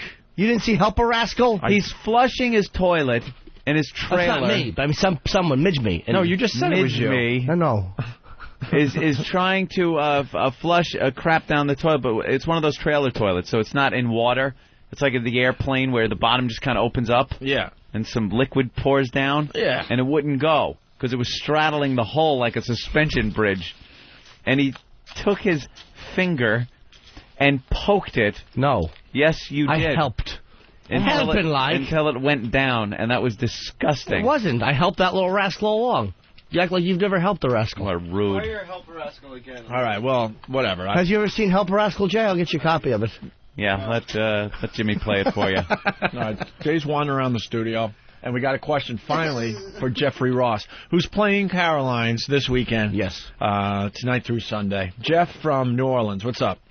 Hey, I want to see if Jeffrey Ross got in trouble with the Negroes when he made a comment about Shaquille O'Neal at his roast about walking to the event because his knuckles were scraped. I got respect from the Negroes that day, man. Oh, you did? You got props? I was the only white guy on that show. I roasted Shaq on pay-per-view. They probably beat the living pits out of you after that, huh? I said, Shaq, your knuckles look scraped. Did you walk here?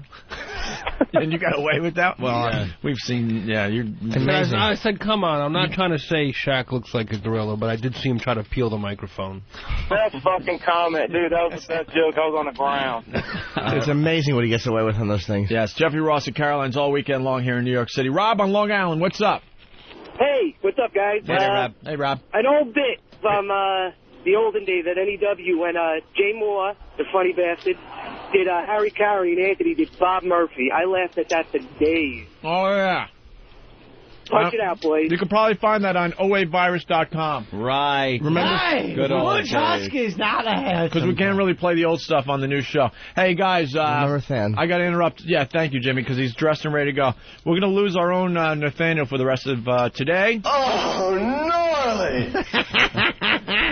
Oh, my goodness. Like a fucking Mormon. Where is a picture? You're so handsome. Thank you. Your bangs. They're crazy. Yeah, they stink. I got your bangs need more cowbell. Your bangs are actually, unfortunately, really have to make this brief, Opie. Well. No, what's wrong with his bangs? You're a guy in a red shirt on Star Trek. I don't think he knows what side of that bread the butter is on. And let me explain something. I'm going to call you out. What time did you tell me when we got here that you had to leave today? 10 o'clock. No, you didn't. You said 10:30. No, I have the auditions at 10:30. And where is it? West 15th and West End. No one's on time these days. What's it for? Yeah, certainly not peons. What's it for? It's for an Avis rental car commercial. Avis rental car, and you will go, I need a car? Something along those What's lines. your line? Wait, he's going to do the whole thing for us. How many lines you got? A later appointment. Just one. Oh, just one? I tried. Set up the scene. Tell us what your line is. And you look lovely in your suit. Are you holding sides in your hand? Yeah. You 1 line 0? Yeah. You can't remember it? Audition? We'll run the side? No. Yeah, let right. Jeff be the other person. Come on. Yeah, Jeff come on, Ross is going to be Caroline's. Yeah, help you out. You poor thing. Let Jeff help worst. Come on now. Okay, welcome. Come on in. Come on in. I've never seen Sam like John this in my Olerud. life. Thanks I'm for coming enjoying in. this. Yeah. C-3PO Olerud. This fucking C-3PO in a suit, this fucking guy. If I make Jimmy laugh, I'm done. Oh, that made me happy. He gave you a good trashing thing. Thank you very much for coming in. So I'll give you a little setup. Open on here's what it says. You open. stink. Read what it says the first sentence. All right. Misprint. Open on a 3 businessmen in business suits driving in a car. Open on the 3 a businessmen. You're one of the businessmen, apparently the one whose head's in the lap of the other 2. It has an in there for no reason. Open on a 3 businessmen in business suits driving in a car. That's you're playing one of them. Yes. Listening to some hardcore rap music. Yeah, okay. I see. This is getting funny already. It's goofy. They're sunken down in their seats, very ghetto-like. Yeah. After about 10 seconds, a passenger's cell phone rings. Is that you? Yes. Oh. He sees that it's his boss calling and fumbles nervously with the phone. The 3 of them quickly turn the music down, sit up straight, and act professional. Uh-huh. You be the passenger. All right. Ring. Hello, Mr. Thomas. We're about 20 minutes away. See you then. He closes his phone and they turn rap back on and slouch back down in their seats. Announcer says, over 100 channels of rap, rock, sports, and more with XM satellite radio at Avis. Oh, what a tie-in. It's an XM spot for Avis. Yeah. I don't think you have to go down there. The goofy white guys. Goofy white guys. I want to see Than fumbling. Where's the video camera? That's a wigger spot. That's a wigger spot. Want to try a little bit more naturally? Looks like Jeff Stilson. Yeah, how are you going to deliver? I hope not like you just delivered. That was good, actually. That was very stiff. Hello. Come on, slouch down. You're listening to some hip-hop. There's a chair. Yeah, get him a chair. There's a chair, that Than. Leave. I don't know. C3PO the road. I think... that did better, yeah. Does he look like C3PO? He really does. Or Data? All right, let's go, Jeffrey. You ever see Cox when she was on Star Trek when she was like 7 years old with Data? Ooh, Data. Someone pull it up on the internet. It's fucking amazing. Back to Jeffrey Ross. Wait, where's the video camera? Get that martini fruit bear in here with the fucking camera. I shaved my arms. Yeah, he really is awful. Hairy chest. He's a fucking weirdo. Hey, get Steve in here, too. Show off my paint. Here, Steve. All right, you're slouching. Hey, buddy. Listen to hip-hop. No, nothing. Right. No. Right. Jay, you going to do a little hip-hop background? Hold on. It's going to be a lot of slow singing and flabber breaking. Do we have rap music that we can play? Let's set this all up. Yeah, what you think all the guns is for? Derek got some rap music. By the door. Here we go. Hold on, Derek. Freedom gunpowder. So hold on. You're going to have a mic in your hand? No. Damn. So we can't give him a mic in his hand. But we have to be able to hear him. Niggas want to Well, somebody could mic me. I'm wrapping my black Can we mic him? Over here. We got a mic, sweetie. You don't need the headphones, that's unnatural for you. You won't need the headphones. No, he's got to hear it for his cues. I got to play a phone ringing. Oh, okay. And he's got to hear the rap music. Yes. Okay. The phone ringing should also sound like a gunshot. All right, here we go. Data Stilson overload. Is everyone ready? Yeah. Wait, we got to get the rap music on first. Derek? The cue for the phone is Avis.com. When I say Avis.com, you hit the phone. All right. All right. Sorry. Are you ready? I'm ready. Are you ready, actor? Yes, announcer. All right. Got to cue the music, I guess. Cue the music. I have no idea. I wasn't listening. Women should have teleprompters over their heads. Cue the music. He's giving you good teasing. Another way we try harder to make your business trip better. As always, our best cars and our lowest prices are at Avis.com.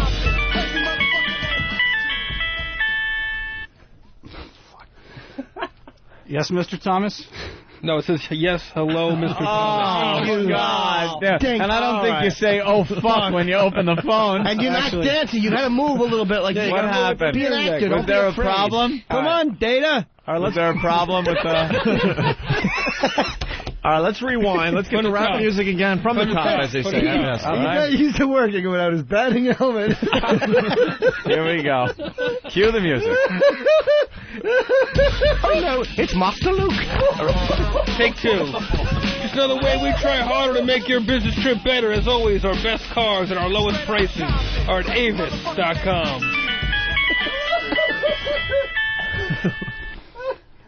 I feel like this isn't a good simulation of the audition because Jay Moore won't be cackling at my audition either. So. Yeah, Jay, if you can kind of control yourself. Well, he's got to...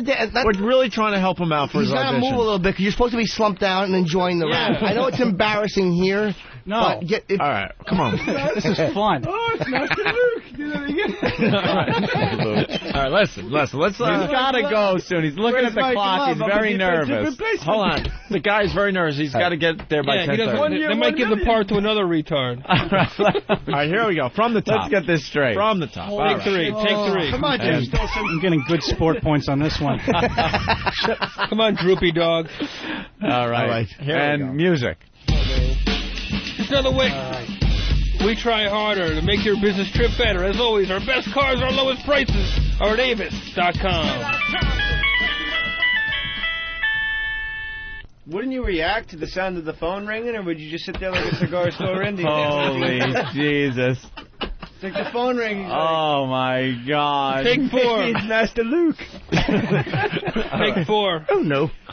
How many chances do you think you'll get at the audition? And when are you going to dance to the rap music? If you can do it here, they will. You won't be nervous. Yeah, you got to slump down in the seat more because you got to dance to the music. And by the way, this is not why they call it Everything About It Is Appealing. Because the dramatic moment is now when the boss calls, you got to all sit up. Stiff. And now you're stiff again. You're stiff white people. Instead of looking at this as a negative, take some professional actors' advice. Yeah, you got to dance around to the music. As a rehearsal. That's right. You got to slump in the seat like you're Bring your ready to gang somebody. There's a professional actor here. All these guys. Oh! No, there's take that. There's a couple of no-pay interns, though. I see that. No, you got Jeff. You got to dance a little bit. You got to have no shame. Yeah, no shame. You're making an ass out of yourself in front of 2 countries. It's not important. The important thing is the audition. All right, no shame. Here we go. No shame. All right. John Olerud. Exactly. Concentrate. Herman Munster hair. Could I have quiet, please? Quiet. Leave John Woo hairdo alone. Go ahead. Come on, Fred Gwynn. At Avis, Lily. Now, Eddie, get in the Avis car. All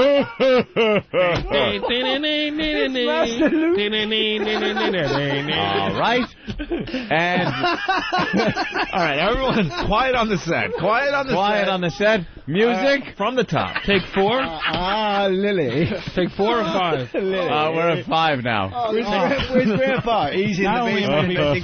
Fucking late, but I'll be humiliated beforehand. You'll be terrific. For me. You'll be terrific. There's a lot of blacks auditioning. You're not going to be the only late one. Come on. All right, here we go. Music. Just another way we try harder to make your business trip better. As always, our best cars and our lowest prices are at Avis.com.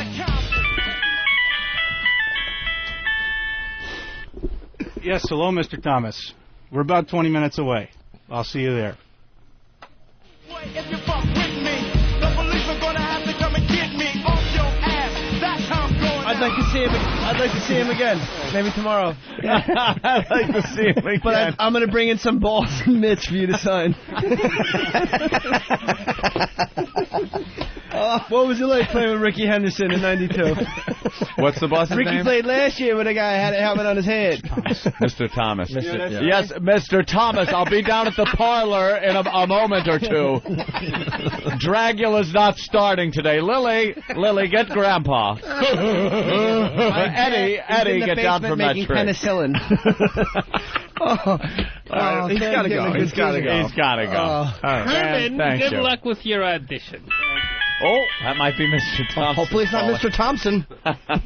Thomas. I would say you got to dance more in the beginning. Agreed. It'd be like a white guy getting into the hip-hoppy stuff. You probably didn't want to do it here. Dan doesn't get a part in that commercial. It's perfect for him. He was the greatest piece of ass I've ever had, and I've had him all over the world. It's funny. He's going to find an Asian head in his bed.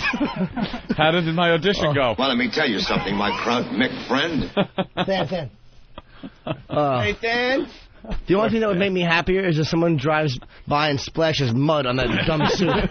Beat it, Undertaker. Go tend to a cadaver, that fucking suit. He left his sides here, too. He can't even practice in the cab on the way. Did he? Here, give me. Yeah, tell him Mr. Thomas called. Jay. Travis is passing out Olerud pictures. That's very similar. He's going to bring in some balls and mitts for you to sign. How about, you know the Ricky Henderson story? He goes, when they were on the nuts together, and Ricky Henderson goes, Ricky noticed you played with a helmet on your head. Ricky played last year, but the dude had a helmet on his head. It's the same guy. It's fucking it was Olerud.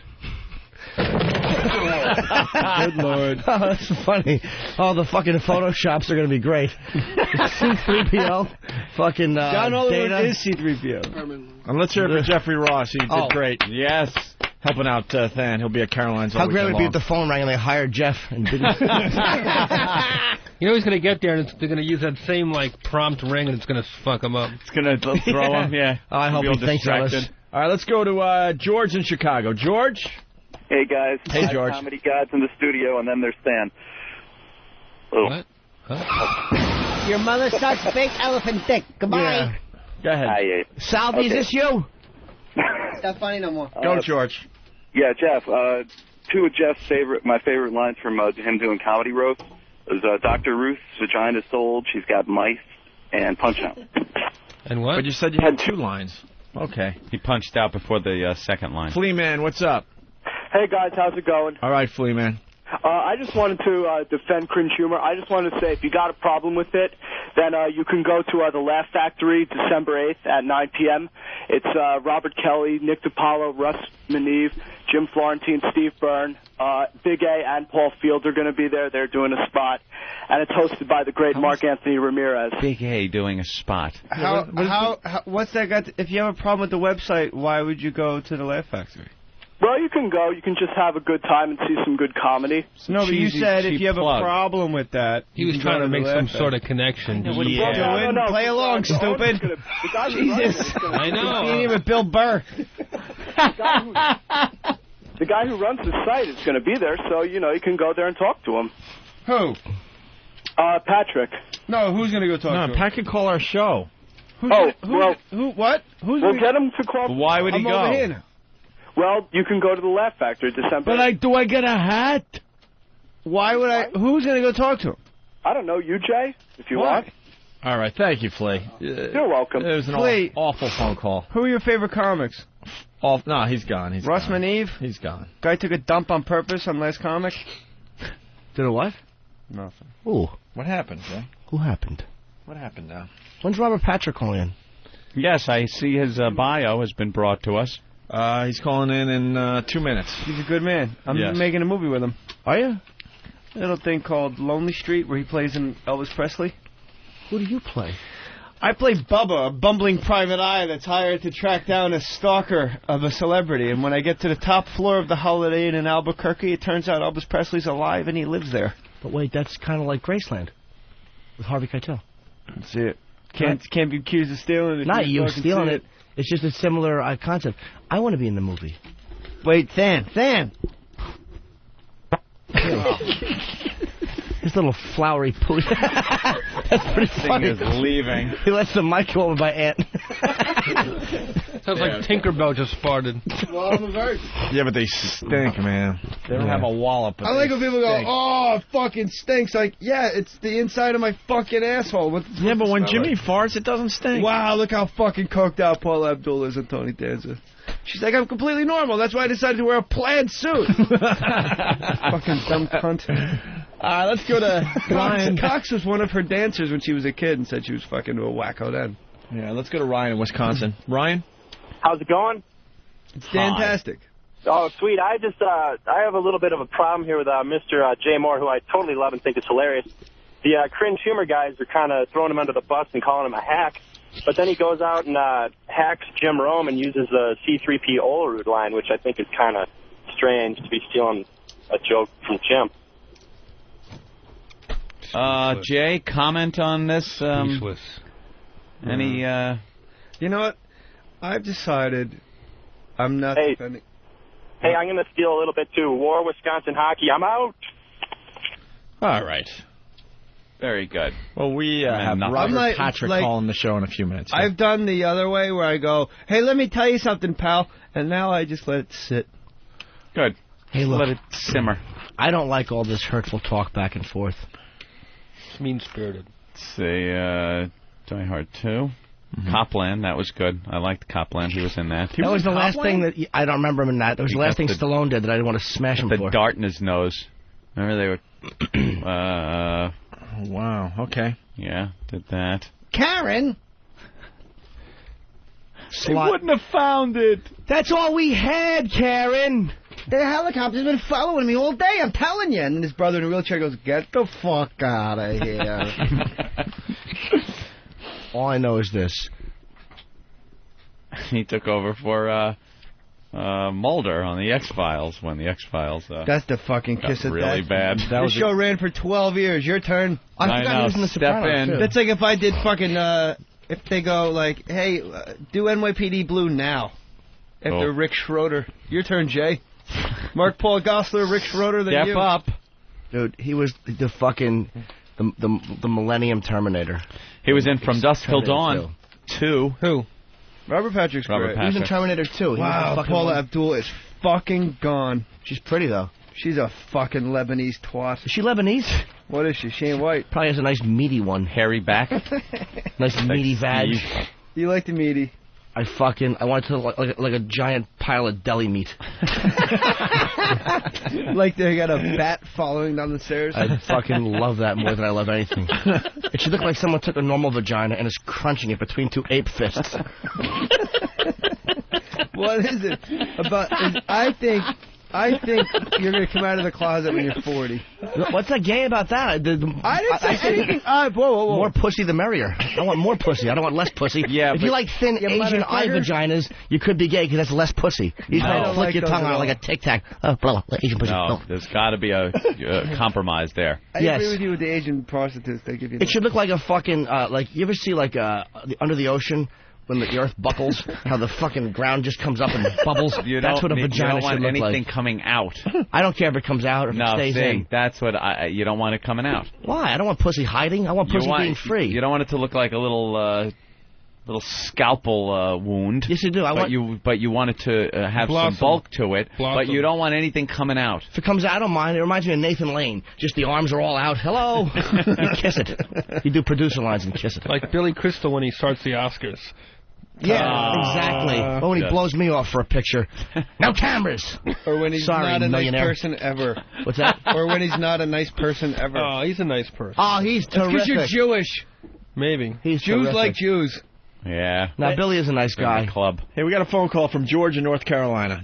Go ahead there. Hey, Jay, guys. Happy birthday, Jimmy.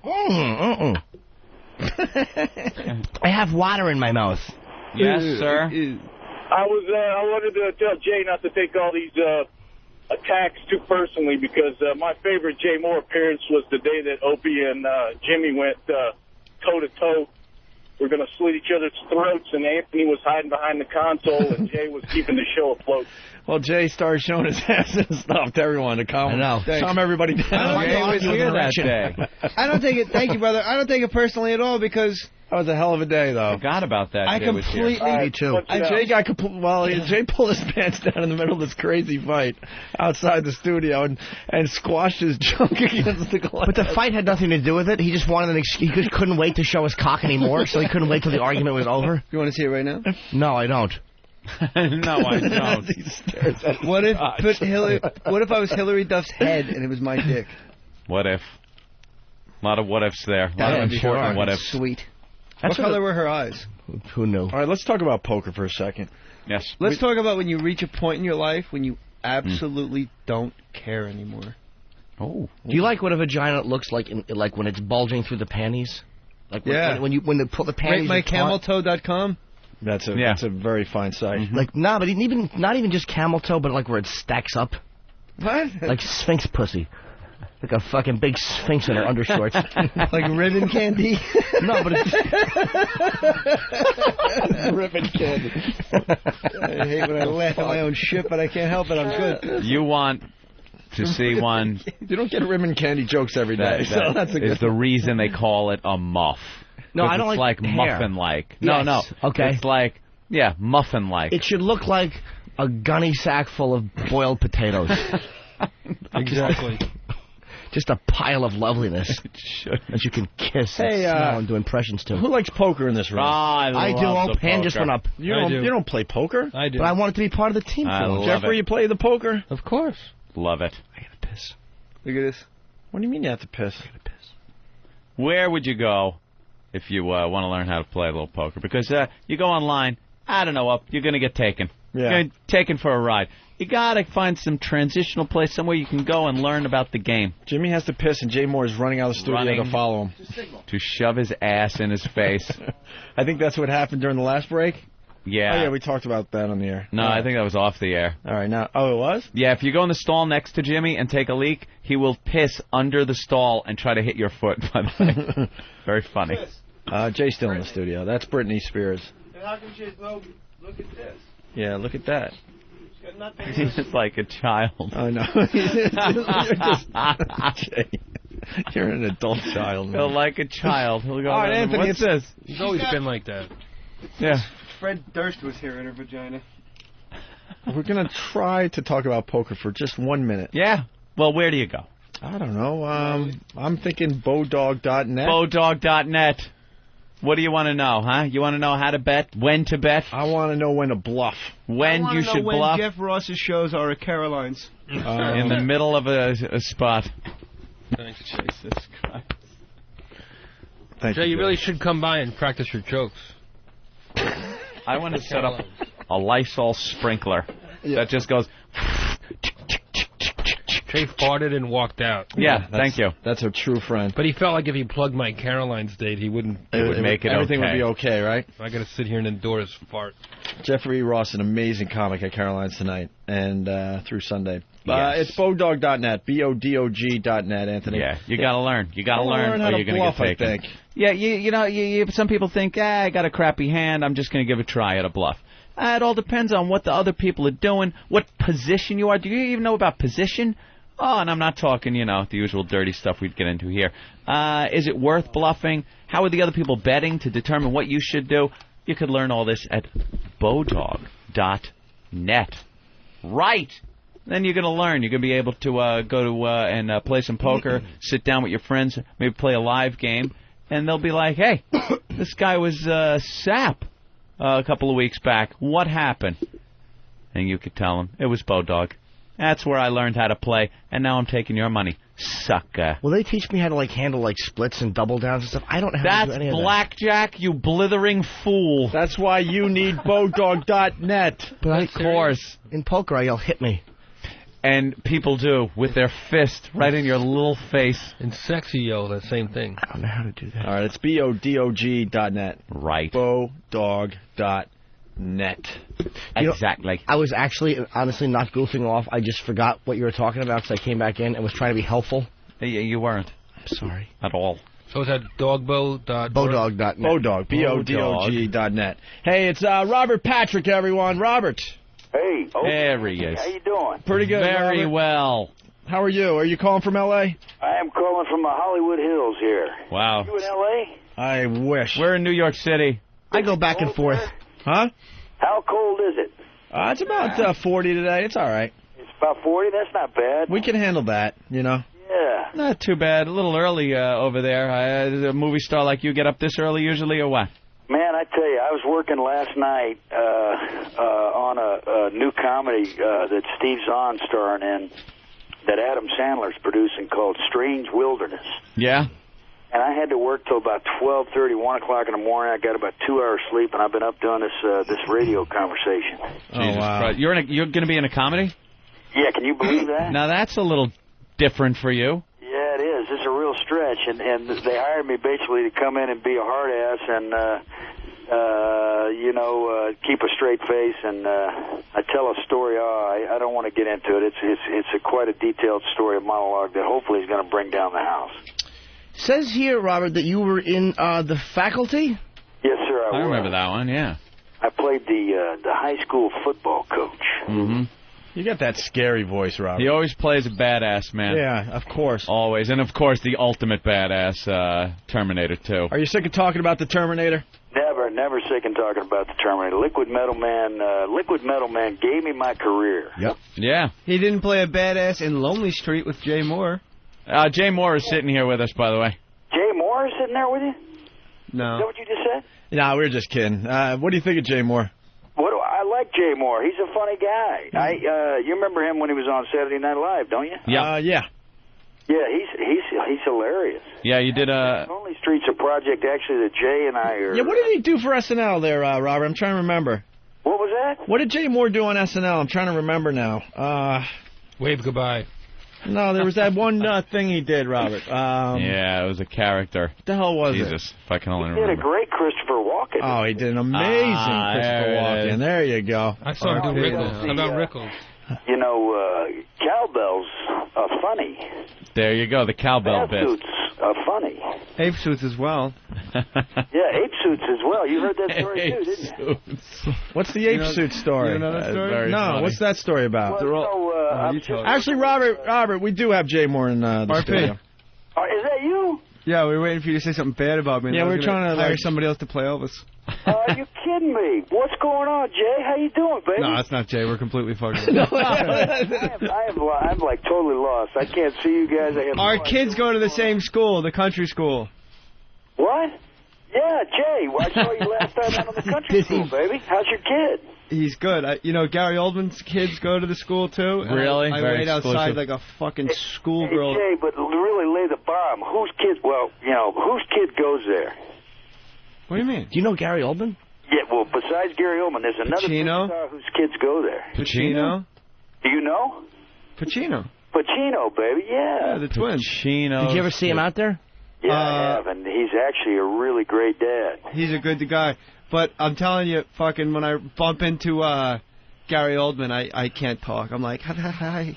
Really? I would just do Oswald lines to him. That's all I would do. That's all I would do is Oswald. Let's hear some. Hey, Jay, I'm a patsy. It's so great to hear your voice, man. Now I'm really recognizing it. Yeah, now Jay's here. He's a good friend of the show there, Robert.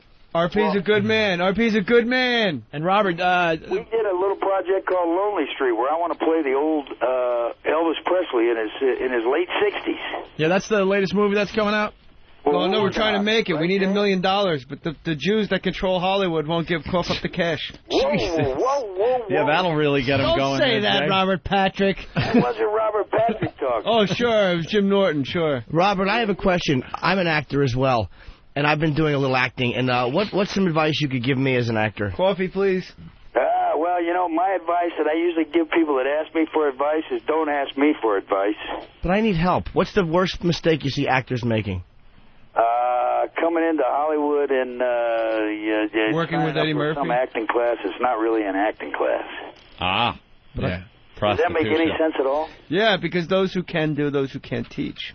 Jay, what are you doing in New York City, baby? These are my guys. These are my buddies. These are my friends. We're having a good time. We're fucking around. It's innocent. Jay comes in, we hang out. We got to get the kids over to country school here, bud. Robert, Jay's in town to do the NASCAR thing. NASCAR Awards. I'm hosting the NASCAR Awards, and I'm going to see Jeff Ross at Caroline. Yeah. And we got Jeffrey Ross in the studio, a very funny comedian that's playing Caroline. Robert, you don't remember, but we worked together on The Faculty. I played Coach Joe Willis.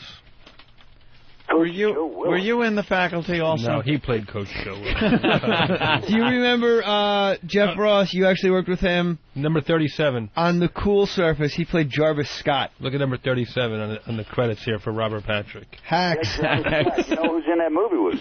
Huh. Terry Hatcher. Yeah. I heard she's a big coke whore that'll fuck anything these days. I like her. Jesus. Yeah, let's get into some Hollywood rumors. Come on. Wow. Let's no, go. Terry Hatcher's a fucking cokey mess. I heard she uses David Spade as a dildo. Oh, my God. Robert Patrick. Turn it up in front of the school, will you? On the radio. Yeah, satellite radio. We can get away with a lot more. Hey, Robert, the blacks don't tip. Jesus Christ. They don't. Comment, Robert? Yeah. Robert's not going to comment on the likes of that. Where are you right now, Robert? He's in the Hollywood Hills. I'm sitting there in the Hollywood Hills, Jay Moore. That's where I live. Hey, let me ask you a question. When you were doing Terminator 2, yes. Well, a friend of mine wanted me to ask you this. Like, did you find that, like, doing all that running, was that, like, when you originally took the role, did you kind of know that it was going to be, like, you know what I'm saying? Oh, yeah. Like what? You can't fuck with RP. No. But, I mean, did you know it was going to be all that physical stuff? Did I know? Oh, yeah, absolutely. In all seriousness, and I'm a very sincere guy, the whole parameters of that was laid out. You're going to have to be in great shape. You're going to be going up against Arnold. You're going to be doing a lot of running. We're going to be doing all this, prosthetic pieces, and you're going to have to be in great shape. And they really put me through a training program. How did you audition for that? Because there was, like, very little dialogue.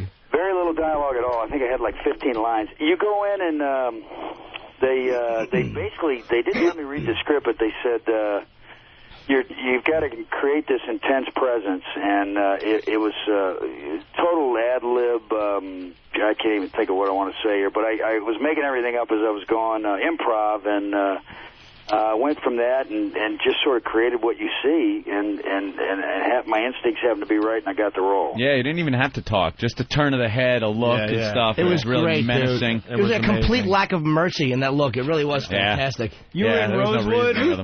It was pretty cold. Wasn't Rosewood a black film? Rosewood is a black film, yes, sir. And you played Fanny's lover? I was Fanny's lover. What do you guys got, my IMDb report there? Yes, of course. I loved Rosewood. No, we did a lot of research. That was a good movie, Rosewood. Hey, Rosewood is a true story. It was a John Singleton movie, and I had a lot of fun doing that because it involved the Masons and all this secret society. And John. I know why you like that movie. You got to have sex with a negress. Actually, it was a white girl. All right. Yeah. It was a white girl, and she blamed a black man. That's what you almost said something bad. Yeah, kid. No. You totally did, son. And then Copland, I just saw that the other day where you get your dart in the nose. That's yeah, Ray Liotta. You play quite the prick in that one. That really is a great movie. What are you promoting now, RP? Well, buddy, I'm talking about Walk the Line. Walk the Line, come on. Wait, you Walk the Line? There's a movie that I might have a little bit of buzz behind it. Jesus. Yeah, Walk the Line. I'm playing. I'm Joaquin Phoenix's. Well, I'm Joaquin Phoenix's dad. I'm Johnny Cash's dad, being played by Joaquin Phoenix, and I'm this pretty hard dude, Ray Cash. His dad was a pretty tough guy. Yeah. And by tough guy, you mean like kind of an asshole dad? Well, he was a hard man. That's about the best way to describe it. He's not warm and fuzzy like we are over at the country school. That's right. At the country school. Hey, country school. I love his voice. When you see Al Pacino, did you ever get a picture with him? Well, you know, Jay, he's been up to my house here with the kids. Up to the house. Up to the house, Jimmy. It's really cool. I worked with Pacino on that. Hanging out, and you're going like, Jesus, I got Al Pacino up there. This isn't you, Jimmy. This is Robert Pattinson. I worked with Pacino on that piece of shit Simone, and he was like the sweetest guy in the world. So sweet. Hey, Robert. He told me, hey, RP. Yes. Pacino told me he was fascinated by comics, and he wanted to ask me comedy questions, and he said him and his brothers, when he was like 11 or 12, they did vaudeville. And they used to do these sketches. I'm gonna. Last night I was working. I'm doing this comedy, Strange Wilderness, with Steve Zahn. That is the funniest fucking script I ever read with Fred Wolf. And I'm playing Gus Hayden, the guy that has his scrotum cut by the Aloha Pygmies, and they run away. His testicles unravel down to the ground. He scoops them back up out of the dirt. And he shoves them back into his sack, and he sews it shut himself. I wanted Steve Zahn's part so bad. You wanted to do that. Well, guess what? We were talking about you last night. I'm not kidding you. And Fred goes, he was having a conversation with Chris Walken, and Chris Walken said, I want Jay Moore on the show. Because he does me. Yeah, when he was on SNL. He said, well, we can't get Jay Moore's not on the show right now. He left the show. And Fred said, Chris went, yeah, but Jay Moore, get him. I want him. No, he said, he can do me. I want that boy that does me. Yeah, I want that boy. He doesn't work here anymore, Chris. Yeah, but you should get that boy. Fred said that he asked for you like 3 or 4 times. He kept saying, Jay's not doing the show anymore. And Chris finally went, there's planes. You can fly him.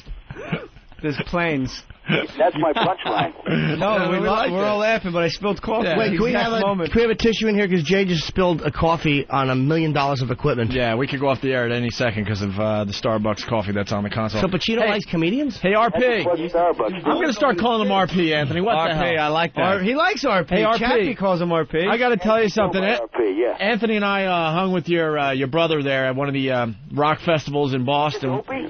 Yes. Opie talking. You and Anthony hung with my brother? Richard, man, he is the coolest dude. Holy crap, we had a lot of fun with him. He played with Nine Inch Nails. He did the lead singer for Filter. Now he's working with now he's working with the boys from STP, right? Yeah, and last night he came and visited me last night on the set, and he brought the new CD. It hasn't been mixed yet. He's going into the final mixing, but it was produced by Bob Ezra, and it rocks, man. It's I don't know how to RP, I had no idea your brother was in Filter. Richard Patrick, man. Kiss. Hey, is your brother the guy that sings, "Did you think it gets so cold?" Yeah, that's it. Yeah. And hey, man. Watch your back, I got mine. Great, and live, man. His voice live was Amazing. just as good as on any record, man. Your mother. Hey, man, nice shot. Yep. Hey, man, nice shot. Hey, man, nice shot. The other song, Take a Picture. Take a Picture is I still love that song. Hey, but Anthony and I are hanging with him. He's a crazy fuck, man. He was flying some what are those planes called? He was trying to talk us into buying one. Cessna? No, the ones you put together in a box. Like an ultralight or a... Yeah, my brother's got a light. He's a wild guy. But he was talking about or it was like a lawn chair that he souped up. It was some crazy thing. And I'm like, what are you lawn doing? chair with helium balloons. Something was going on with him. God only knows what he was into at the time. How many years ago was that? Because he was kind of out there, you know. Oh, that was 8 years ago. Yeah, he was offering too. Believe me. Back down to reality now. Yeah. He's great, man. Continued success for your brother. Hey, how did you feel when they offered you the X-Files role? Oh, that was really, really exciting. You know, Jay you're lying, RP. It was a fucking lose-lose. Jesus Christ. Hey, Jay. No, me and RP are buddies. I could say that to RP. It's like if they offered you NYPD Blue now. It's like, well, great. How many...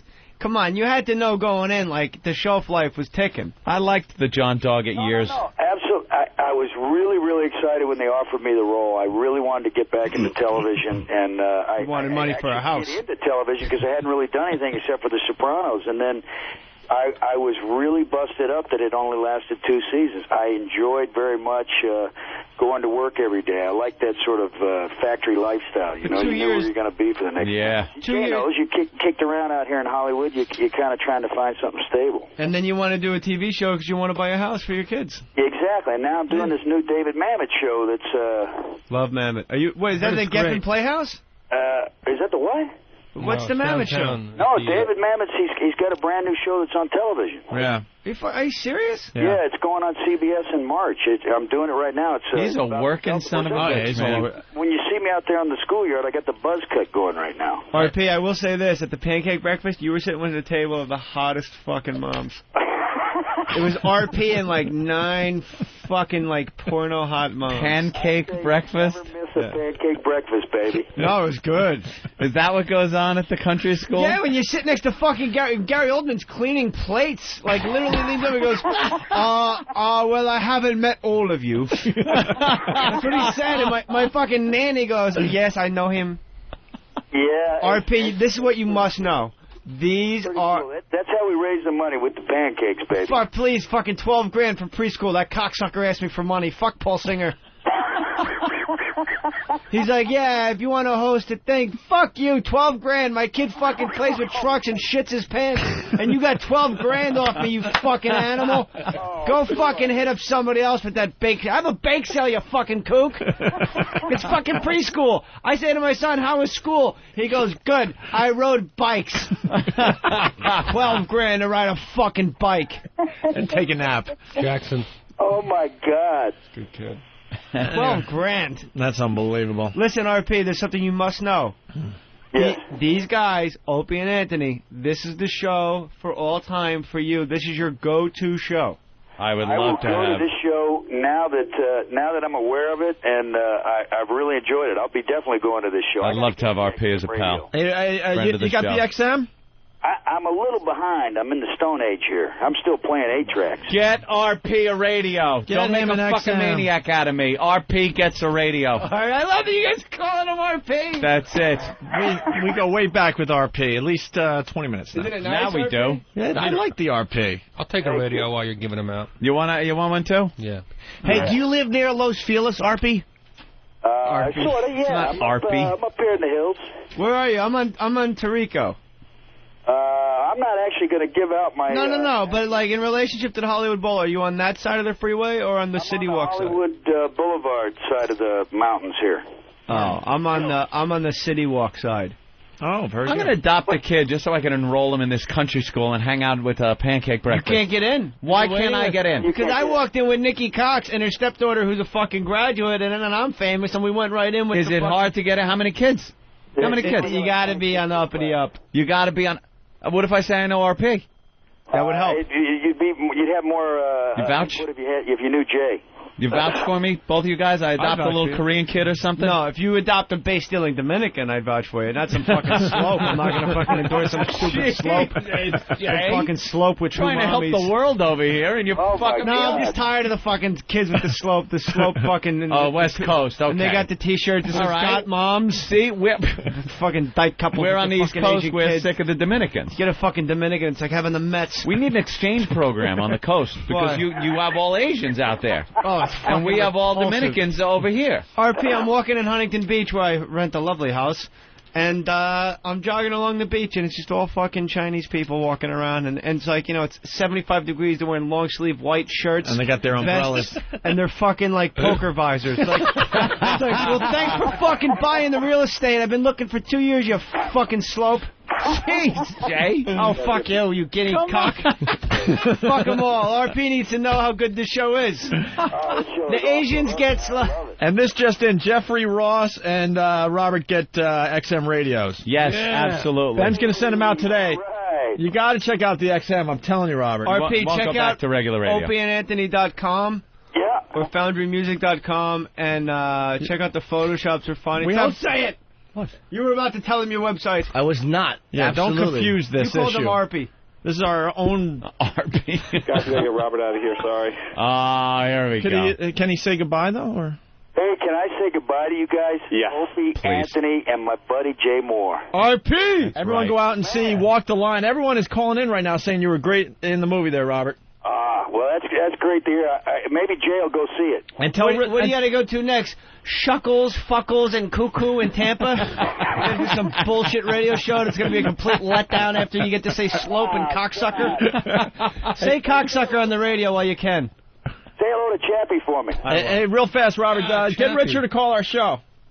Hey, pardon me, say that again. Get your brother to call our show someday. I'll get Richard to call you very, very soon. All right, thank you, Robert. Thank you, RP. It's RP, everyone. Country School. Like Robert that, RP. Patrick. Thank you, guys. See you, man. There he goes. I think we made a new friend. How cool is that? Thanks to Jay Moore, actually. That guy is the shit. Yeah. He's a good dude, man. And he looks like he does in Copland. He's got like the fucking, what Kerry Collins had, the state trooper mustache. Yeah. He's got that The cop mustache. And he's got like the jeans with like the wallet and the chain. He's a badass looking dude. He's just cleaning plates at the pancake breakfast. It's me. Like, I'm the lowest guy in the totem pole. Like, I'm so far down. Like, I might as well just be like a fucking civilian. Did you talk to Gary Oldman? Yeah, and I like an obsessive schoolgirl because we have the same divorce lawyer. All right. And I go, we get the same lawyer. And he goes, well, I haven't met all of them. Oh, he's got a team? His kids come up to me and go, you're an actor! You're in Paulie! I go, yeah. No, he's an actor. I'm an entertainer. That's your dad. He's been in a couple of movies. He's the coolest guy. All you should say to him is, I'm a patsy. Just do Oswald lines every time. Nothing but Oswald. All right, here's the deal. Don't do that. Yes, you do. Look like an idiot. Why? He played a great Oswald. We're going to do a quick break. We have to get our Jeffrey Ross plug in. He's playing Caroline's. Very funny comedian. Am I still here? Yes. Tonight through Sunday. Caroline's here in New York City. Is there some black guy doing the Late Show again? I am not resisting. I am not resisting arrest. I am a patsy. Sounds just like him, actually. He hasn't made one movie his kids would know. At least you've been in movies his kids would know, Jay. That's cool, yeah, but... All right. Whatever. We're going to break. Kids. Is there a black person coming in at 1 to do a Late Show at Caroline's? Mooney? I don't know. My shows are... Where Paul Mooney sits there for 3 hours, makes fun of white people, then he goes home to his white wife and he's gay. He has a white wife and he's gay? And he's a fucking homo. Why does he have a wife at all? Because he's a fucking racist cocksucker. Jeez. Why is that a Jesus? Paul Mooney is the most racist fucking... You just said he has a white wife and he's gay. Yes. But he's a racist. That's a lot just to throw away in a sentence. Yeah. There's a lot of... You don't think... too much to digest there, right? Jeff, Yeah. You're going to look me in the eye and tell me you don't think Paul Mooney is a racist. The last time I looked you in the eye, I kissed you, so I'm afraid. Jay. You don't think Paul Mooney's a racist? He is, but... When I say, I want you to know this, when I go, Jesus, it means I agree with you wholeheartedly. But I just say it like in that way. So that he doesn't get in trouble. So as to keep things, The last time I was on this show, I got hate mail to a website that wasn't even up yet. What? Your fans are psycho. They're called pests for a reason, Jeffrey. I got mail to an under construction website saying that I can't wait till racist, hateful, killer, shitty, weird... Yeah, we kind of went off on something last time. And the Paul Mooney thing, one of those racist Olsen thing, twins. I don't know. Yeah. Ant doesn't know. Oh, it was the racist Olsen twin chicks that we were talking about. Oh, yeah. I heard you on that. Those chicks are little hotties. They were so cute. The little Prussian blue girls. They're adorable. And someone on Whackbag had them like a little older in bikinis, and I put a load all over their faces. They aged them with Photoshop. Yeah. I got an email from one of your fans saying, next time you go to Iraq, where we're protecting Israel, I hope there's a bullet with your name on it. Wouldn't be too soon and this and that. That was me. Oh. Hey, where's my copy of your movie? I can't picture an insurgent sitting there with one bullet just Jeffrey, going... I was dead serious. I want to check it out. The schnoz. J. Is it an E before the R? How do you spell J-E? Liv Schultz won't fit on bullets. I put a Ross.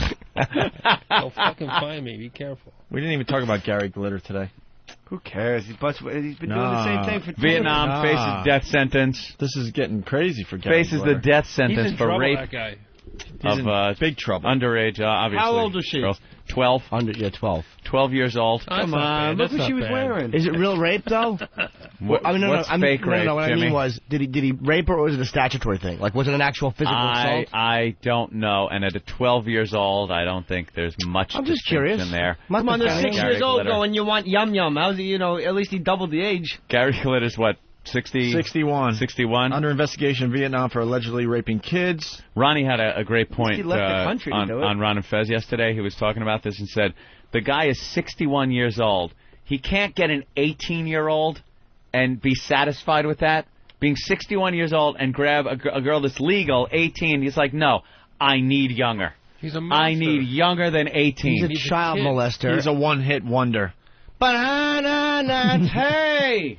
That's what the kids go when he puts it in their butt. Banana, hey! Why you do that, Joe? There they are. Why you do that, Joe? Jimmy, you're a clock watcher, I've noticed today. I just want to know where we are, man. You're a little clock watcher. I've noticed you're a big clock watcher. And he was found guilty of storing more than 4,000 images of child pornography on his computer.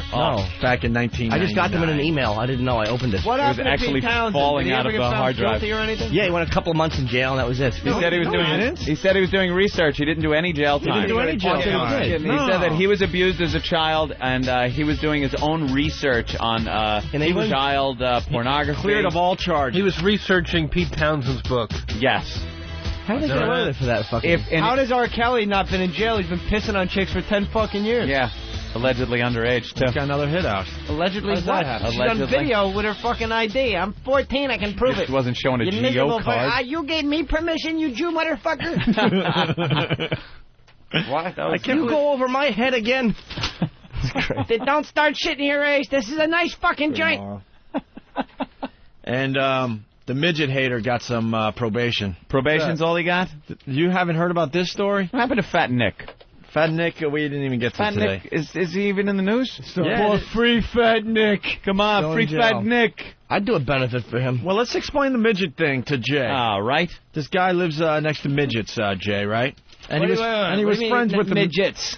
Like family. A house of midgets? The mother, a daughter. A mother and a daughter. Both freaks. All right. Just All a right. Is it a disgraceful regular-sized house, or is it dumbed down for the midgets? Regular size house. He used to be friends with the mom and the daughter, and then something happened, and he just didn't like him anymore. Started doing the hate crime thing, and he actually painted a yellow brick road or a yellow stripe. Yeah, he took yellow paint and painted it from their house out into the street. But look at the name. Look at the article title. A Little Justice. A Little Justice. Mental midget guilty.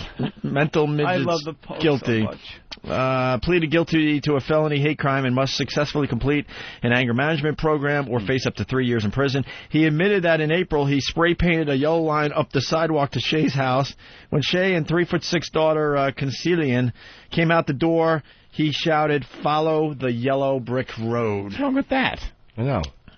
How did the relationship turn? They don't explain that. He also pointed a finger at the mom there and called her a lowlife N. She was low-life. She's a low-life knitter. She's a life, and it's low to the Say ground. it, Opie. It's liberating. They say. Patrice says it. Knitter. What? Say a low-life knitter. Oh, wow. Well, the knitter is part of the joke we did yesterday, so I was just kind of... Why is she black? I was en route. I was just trying to tie in. Is the midget black? I was en route. A little bit. A little bit black? A little bit. Because she's a midget. Just all enough. you whackbaggers dancing around with golfer this, golf. They're niggers. Oh, my goodness, Jay. Well, golfer was something that that old Jimmy Norton came up with on our first new show back, I believe. That's right. Was it? Yes, and it was amusing. You can find the history of that on MySpace/Anthony Cumia. You can't. That site's been taken down. No. Because Gary Glitter goes there. You're a Gary Glitter child fucker, Anthony. It's not. Anthony getting lots and lots of new friends from MySpace. I need new Hey, friends. Teabagger from Florida. Teabagger. Morning, boys. Good morning. That's not his real name, I don't think. Happy birthday there, Donut Tits. Thank you. Listen, I got to call you out as much as I love you. At least Jay would have shown that chick in D.C. his cock. True. Jay would have shown her and her kids his cock, along with Hugh Pinero and Eric Logan. Anyone with eyes, Jay will show his cock to. How do I get in touch with this Eric Logan? I need a little XM show, maybe. A little sports radio. I think if you would have been nice to Jay, he probably, after he cornholed her, he would have let you lick the shit off of it. That doesn't sound like fun at all. Yeah. Well, you took it a little too far. Yeah, sir. You went a little bit too far. You're mean-spirited. Alex in Minnesota. Alex. Morning, gang. Good morning. The show is electric with Jay and little Jimmy in studio today. What about Jeffrey Ross? Well, he's not screwing it up. I'll give him that. Hey, Jay, I just finished a piece of literary genius called Gasping for Airtime this week. It's a good book. It's a bestseller. It is. I like it. It's a great book. Hey, you wrote my favorite SNL bit of all fucking time. Thanks. Charles Barkley versus Barney. Did you go to SI.com and check out my Michael Irvin column? Not yet. I'm in my car on the road, actually. Basically, call him out will. for the. All right. You know what? My favorite was the Sportscaster, actually, where you would play the clips backwards. Rob Schneider wrote that for himself. And be amazed at what the guys were doing. Rob Schneider wrote that for himself, didn't want to do it, and gave it to me. Really? Wow. Gold. Hey, put a 10 on that circus. They're upside down. The Scottie Pippen takes a shot, and the ball freezes in midair. Let's go to Chuck in Texas. Chuck. Hey, how's it going? Hey, Chuck. Hold on, right now, Fan is being humiliated. Oh, yeah, I know. As we speak. Mr. Tomlinson, let's get him on the phone and see how his audition's going. Hey, Chuck, go ahead. Yeah, what's up with Jimmy Norton? He's a racist Jew. Me? What? He looks like he's been dropping knitter all for the last 2 days. He's racist, but not a Jew.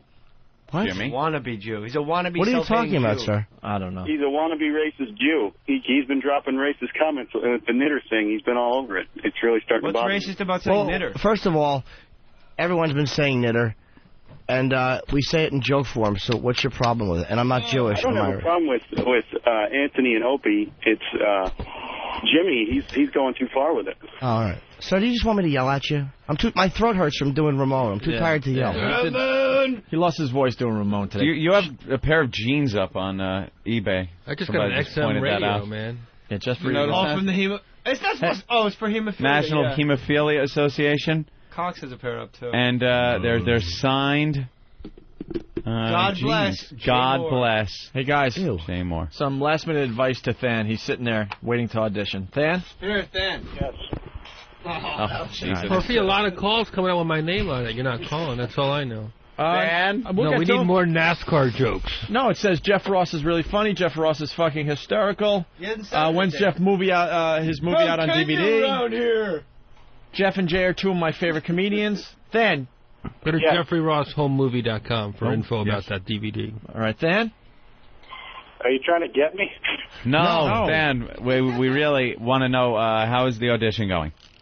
It hasn't gone yet. I'm sitting outside waiting in my suit. You're ashamed and nervous in that waiting room. How many people are in the waiting room? It's just me and another guy. What does he look like? A wire. He's strapping. Punch him in the Put him on the phone. He's not here. Just walked away. You fucking liar. Did they cast the third guy already, or? No, I think they're doing a lot of it in L.A. So. You're going on tape for a one line in a commercial? What do you think, they're going to fly out to L.A. for one line? Don't crush his dreams. I'm asking him a logical question. Commercial. Jesus. I mean, sure, I land things when I go on tape, but I'm me. That's a huge... Jimmy, you changed. I know. When's your show coming on, by bitter. the way? All right, Dan. Good luck to you. People bringing up the heavy metal singer turned real estate agent. All right! John in Florida. I got a nice bedroom for you. Hey, you John. had a couple of very funny characters. I was all right in my day. Oh, boy. There's the end of show music. John in Florida. What's going on, boys? Hey. Hey, is Jeff still there? Yeah, man. Jeff was in one of the funniest freaking comedy specials I've ever seen in my life, and I wanted to see if I could get a hold of it somewhere. It was the Shaq's All-Star Comedy Roast of Emmett Smith. Is Available that on DVD. You can buy it in the store. You can get it on MySpace / Jim Norton. Splash. Yeah, type in Splash. Mo, slash, silly. You asshead. Slash. All right, John. Thanks. Hey, we're running out of show. I want to thank Jay Moore for stopping by. He's doing the NASCAR thing. The awards, he doesn't know when. Don't plug anything for me. All right, and Jeffrey Ross at Caroline's all weekend long. Tomorrow on the Opie and Anthony program, the Eggnog Drinking Contest. See you tomorrow. Thanks, Jeffrey. Thank you, fellas. Program complete.